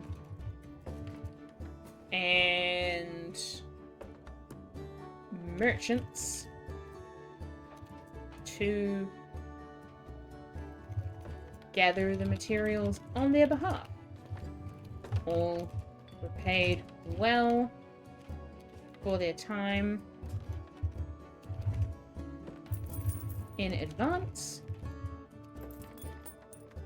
and it had seemed the expedition would prove fruitful. with little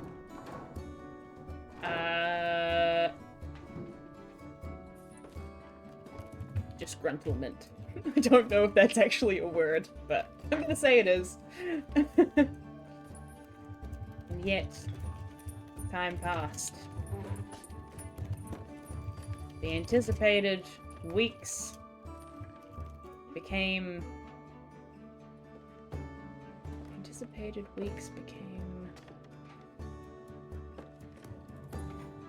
excruciating months. And eventually, Atlas had to accept the likelihood that that either their employed workers were, I think the word might just be interruption. Kind of. A little interruption. Interruption is good. I'm basically trying to say nobody got upset. So they weren't disgruntled. There was little disgruntlement. But I can't think of a better word to put than disgruntlement. Has to accept the likelihood that either the employed workers had been were entirely swindlers out to take the coin and leave them with no returns, or a little trouble. Yeah. Trouble is also fair. I'm kind of fine with disgruntlement, honestly. Even if it's not a word, it is now. Words are all made up. That's the lesson you should really take away from anything I'm writing. We're entirely spent out to take coin and leave them with no returns. Or a terrible fate had befallen the group along their journey. Disgruntledness is great. Thank you. Either way. Oh no. Give me my sentence. I know it's there. Stop hiding it. There we go. Either way. Seemed unlikely.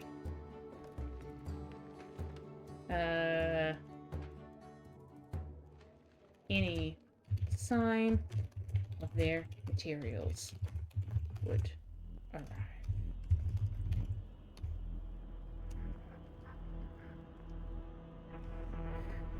Okay. Cool.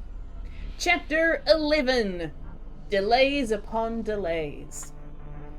By the end of the year, Bookshop had set aside a tidy profit. It provided Atlas some relief to know their methods were achieving their desired result, the ability to fund their repairs and finally return home. With a healthy sum in hand, Atlas began preparations to finance a more extravagant, but still essential, endeavour.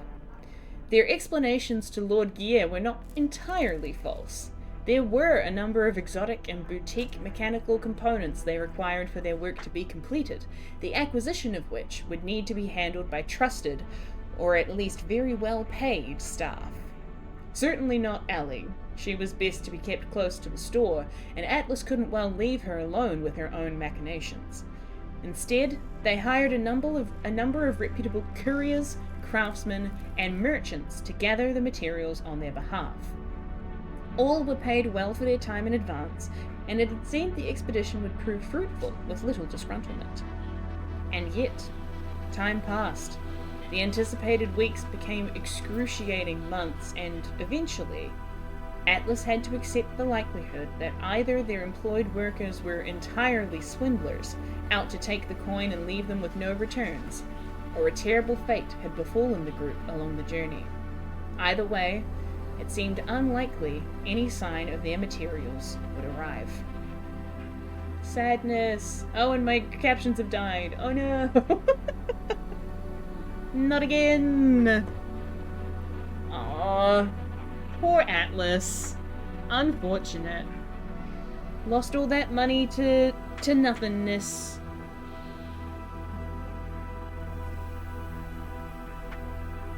Alright.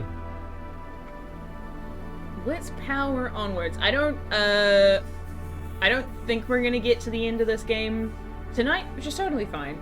I definitely want to do at least one more entry, maybe two. We'll see what this next one has in store. But I am really enjoying the story. Thank you all so much for coming and tuning in and telling the story along with me. It's super fun to do these streams. I'm honestly gonna have to think of a way to work this into regular streaming schedule, I think. Woo! She says, as if she has any streaming schedule. Because I do really like them. They've been super fun. But, I don't know if I want to do them as consistently, as much as we've done them over the last couple of weeks, but they have been super fun to do. But we're not over yet. Let's move on to the next one. Ooh.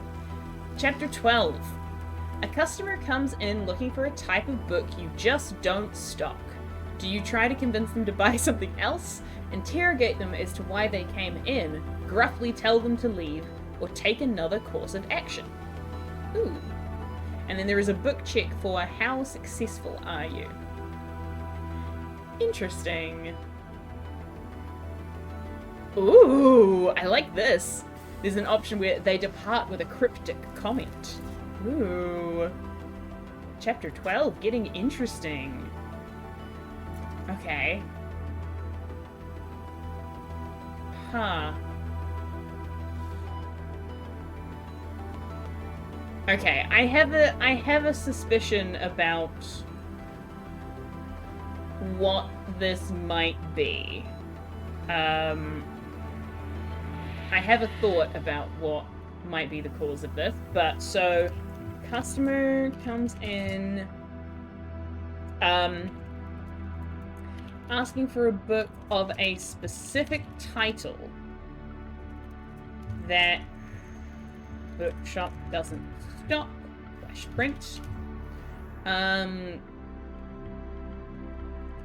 Atlas is suspicious of their intentions and may try to ask further about their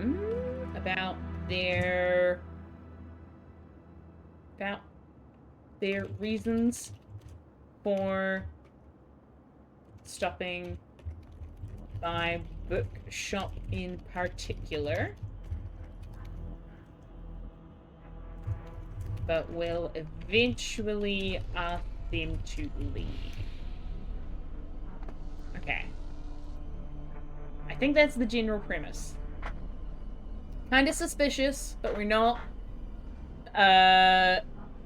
specifically like confronting them necessarily. I think Atlas is a more considered character than that. But I think they immediately get the vibe that this person is like here for a dodgy reason. So, let's see what we get. How successful are you? Completely obliging, they politely agree to disagree, they turn oddly contentious, they cause an incident, or they depart with a cryptic comment. Let's find out. Okay, close my eyes and do the thing. See what we get. Here. Which is that spot, I guess. And we did the right-hand page last time, so we're gonna go left-hand page this time, and we get... Oh, we get a very pretty picture. Oh, amazing. This is another example of wonderful coincidence on the story that we got. So the fairy tale that we got is called The Boy Who Kept a Secret. And this is the very pretty the pretty illustration that goes with that on the page that we selected. Gorgeous. Lovely. Now we got page 366, which means we're getting a 0, which is that they cause an incident. Ooh. Ooh, okay. Wonderful. I'm excited. Okay. This might be another one that I don't have enough room on the page for. Okay. Here we go.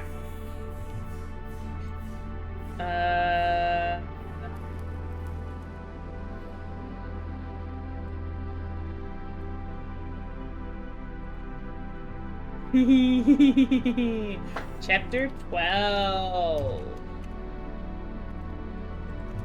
Time for answers.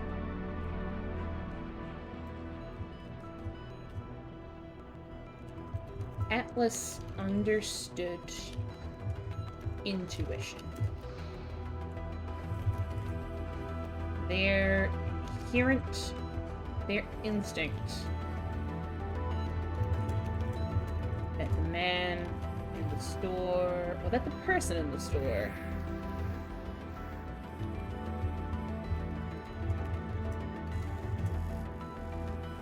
their instinct, the person in the store harbored some darker intention was undeniable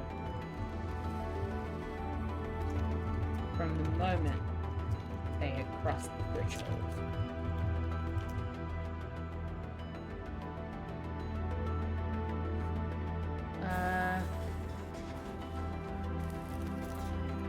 Despite their perfectly pleasant smile,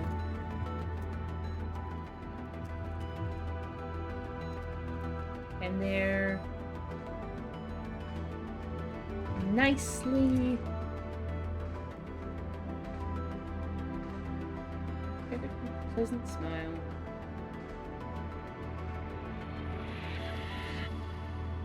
and a nicely neat air about them,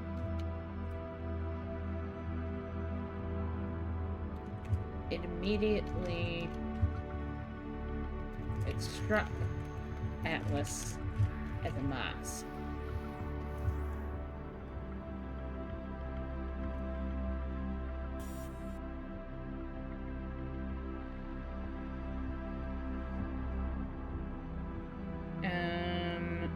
Okay.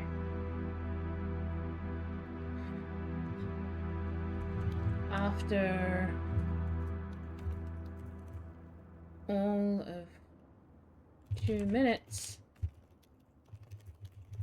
spent diligently, casually perusing the shelves,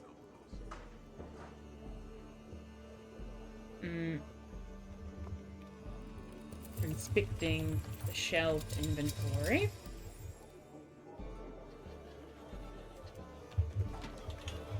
person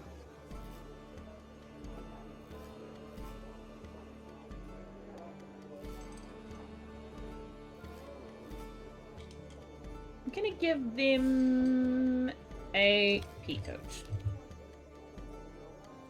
Just so I can refer to them as the person in the peacoat. Because there's a lot of people here that have they, them pronouns, and that can get a little bit muddy. Or at least they pronouns to some respect. Peacoat.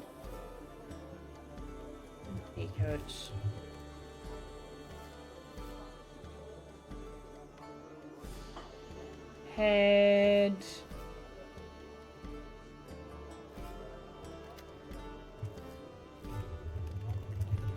Approach the counter with a...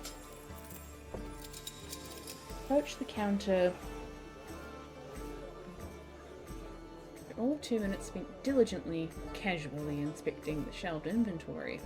The person in the peacoat approached the counter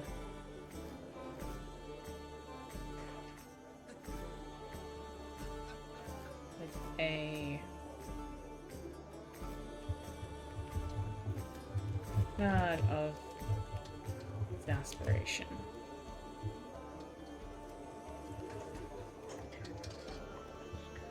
Do you have a copy of the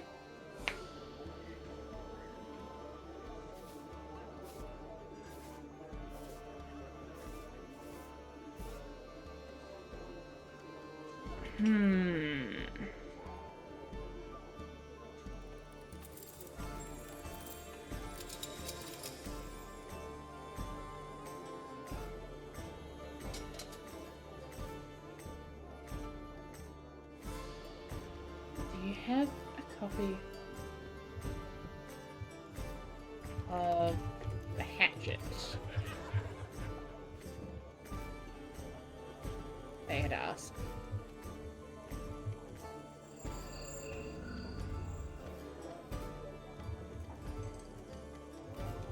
Atlas had confidently declined.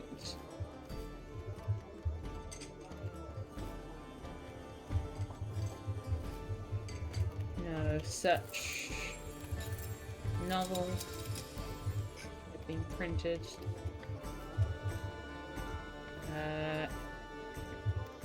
Machines. Nor were they in the business of ordering from others. Might be in a cookie coma. Oh no! That does happen with big cookies. You gotta be careful. Are you sure?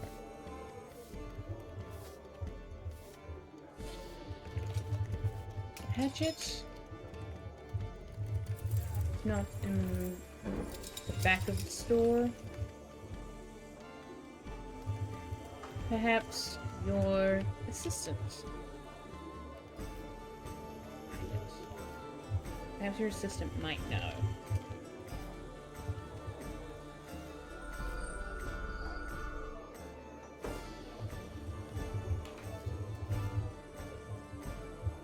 I'm quite certain we don't.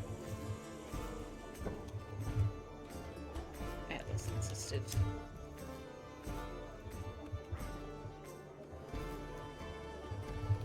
Perhaps another store would be best.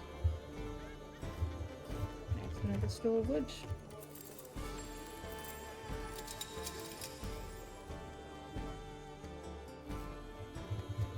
They hadn't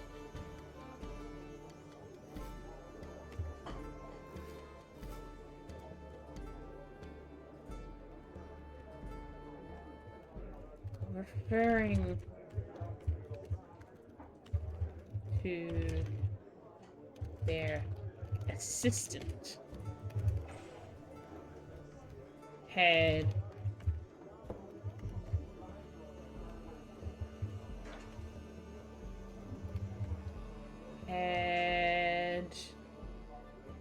to their assistant had piqued Atlas's sense of vigilance. As if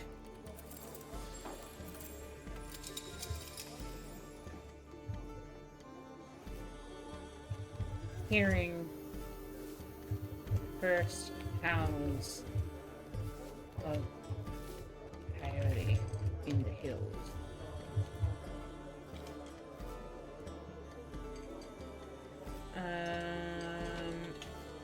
Apparently this place has coyotes now. The first house. If you haven't heard the sounds that coyotes make when they're like calling out to each other in the night, it's really friggin' freaky. I was gonna say I recommend you do, but you don't need to put yourself through that. It's just spooky.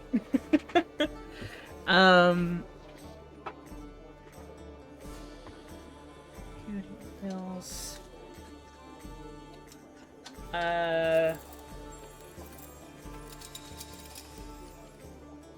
but their deflection proved of little use.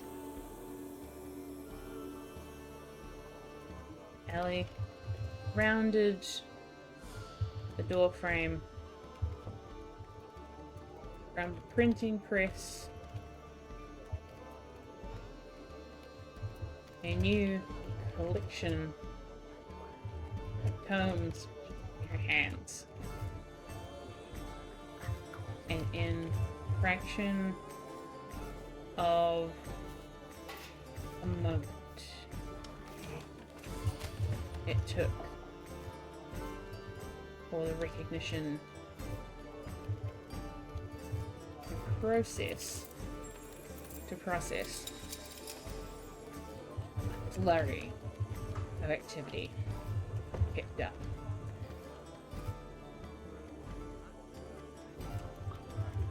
The swirl of clothing,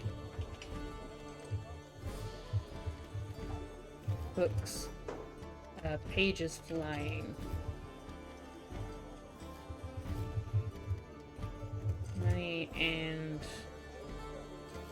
money and inks scattered to the floor. Gunshot. Scream. All of it. Sudden and cacophonous.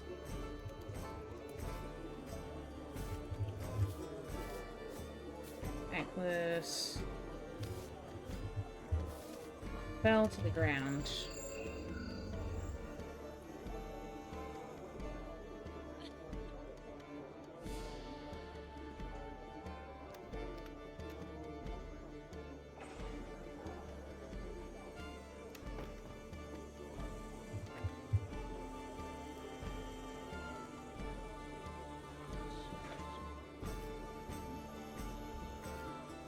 Wait.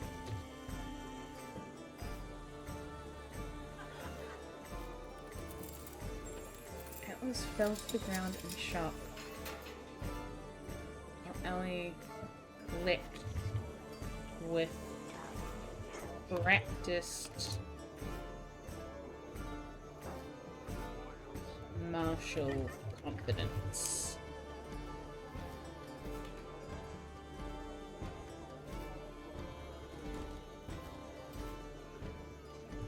Though the counter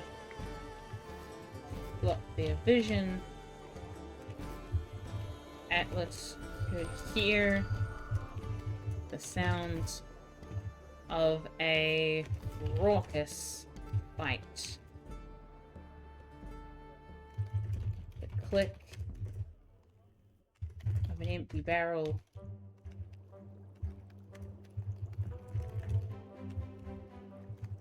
The tearing of a knife through paper.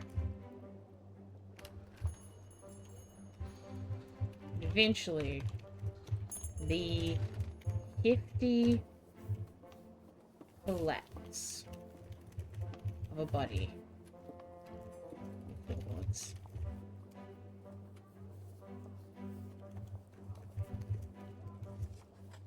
Another moment passed. Felt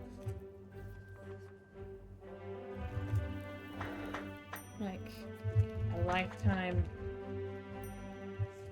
and yet still not long enough to feel safe to show their face.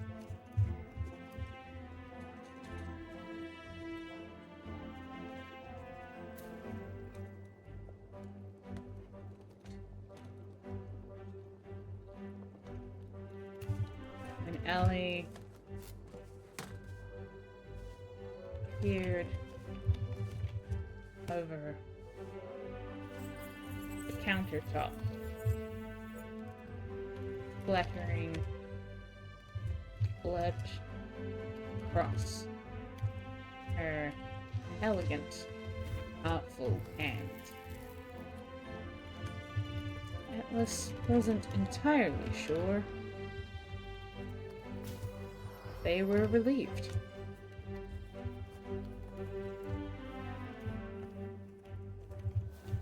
Suppose boss now might be. It explains things.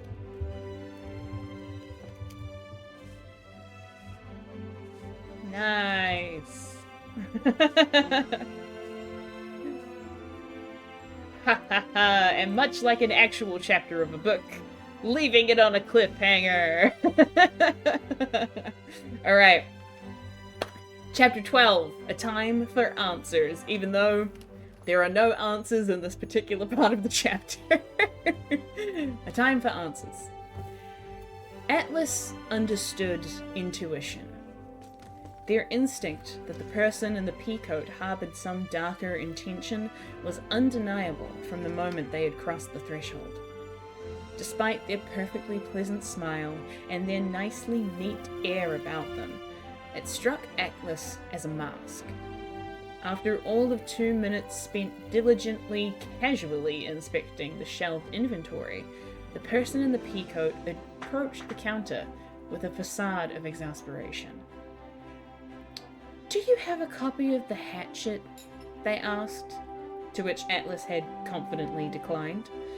No such novel had been printed on their machines, nor were they in the business of ordering from others. "Are you sure? The Hatchet? It's not in the back of the store? Perhaps your assistant might know." "I'm quite certain we don't," Atlas insisted. "Perhaps another store would." Referring to their assistant had piqued Atlas's sense of vigilance, as if hearing the first howls of a coyote in the hills. But their deflection proved of little use. Ellie rounded the doorframe from the printing press, a new collection of tomes in her hands, and in the fraction of a moment it took for the recognition to process, a flurry of activity kicked up. The swirl of clothing, pages flying, money and ink scattered to the floor, a gunshot, a scream, all of it sudden and cacophonous. Atlas fell to the ground in shock, while Ellie leapt with practiced martial confidence. Though the counter blocked their vision, Atlas could hear the sounds of a raucous fight, the click of an empty barrel, the tearing of a knife through paper, and eventually the hefty collapse of a body on the floorboards. Another moment passed that felt like a lifetime and yet still not long enough to feel safe to show their face. When Ellie peered over the countertop, a splattering of blood across her elegant, artful hands, Atlas wasn't entirely sure they were relieved. "I suppose, boss, now might be the time to explain some things." Dun dun dun!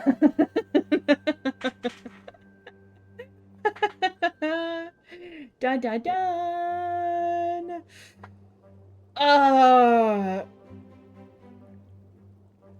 Okay. I think... Hold on. I think... As mean and terrible as it might be, I think that's where I'm gonna end it. I think that's where I'm gonna end it. Because then there's a lot more that goes into stuff here. Oh, my captions have died again. My bad, sorry. There's loads more stuff to go here, but the next few prompts are like general business stuff. And I feel like this kind of ends our writing of the story at an interesting cliffhanger that feels still in the setting. I think this is a good place to end it, rather than continue on and do general bookshop stuff and kind of lose the feeling of the story that we've actually created together. So I think this is where I'm gonna end it. Yeah, this is very cool. If you are also inspired, feel free to go off and finish the story in your own time. I also might do that. In fact, I probably will. I still have, ambitions, I suppose, desires, dreams to, take all of the stories that we've done over the course of all these solo RPGs and kind of rewrite them into some like audio drama scripts so that I can put out a audio version of the stories that we got to make together, because that's a thing that I really want to experiment with and try out doing. So this is going to be some good creative fuel to hopefully get that done. So maybe eventually we will see the end of the story with Atlas and Ellie and all this stuff going on. But I think for now, this is where I'm gonna leave things. I love me a good cliffhanger. You gotta know it. Can't wait for the connected universe. Oh my god. Yeah, that's gonna be a thing. Whenever I have time again, you know. Maybe that's a thing that we'll do on stream as well. We'll see. The Rubyverse. No, well, we'll see. Well, speaking of a connected universe, if you want to see a real-life example of the connected universe, I say real life, if you want to see another version of a Ruby connected universe, come along to the Kiwi RPG stream. Not next Saturday, Saturday 2 weeks from now, 8 PM. It is over on the Kiwi RPG Twitch channel, I can't remember exactly how to pronounce it, but I will get the link real quick. It is going to be a super fun stream that I will be running with a bunch of my friends, and as well as that, we are doing, the setting that we're using for that is one that I have used for a bunch of different games. I think we tried to do that last time, Samsara. Yeah, that's the one. Hold on. Let's see if I can pop this in here. Boop. Is it gonna let me do it? Yeah, there we go. Yeah, a bunch of the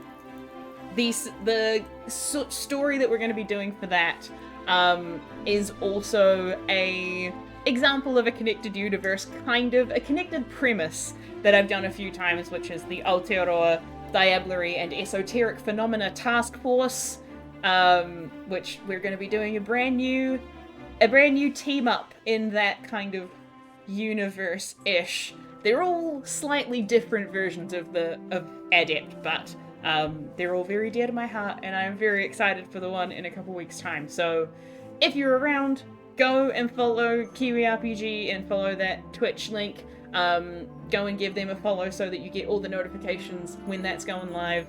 I will be hammering on about it. There's a whole bunch of streams going on throughout the week, so we might even do some raiding to go and pop in on some of the other games as well, which would be super cool. But yeah, I'm really looking forward to it. So I hope you all will follow me over that way afterwards. But for now, this is where we're going to leave things. Thank you so much for coming and hanging out. This has been super cool.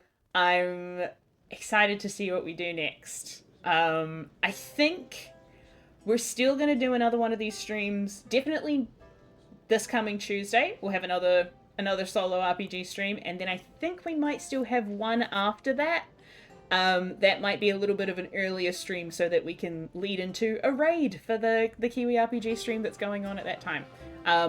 But yes, for now, this is where we're leaving things off. So thank you so much for coming and hanging out. I hope you've had a super cool, fun time with our steampunk alien as much as I have. It's been a delight. If you want to check out this game for yourself, it's called Bookshop Simulator. It's on DriveThruRPG. It's either free or pay what you want, so feel free to go and check it out.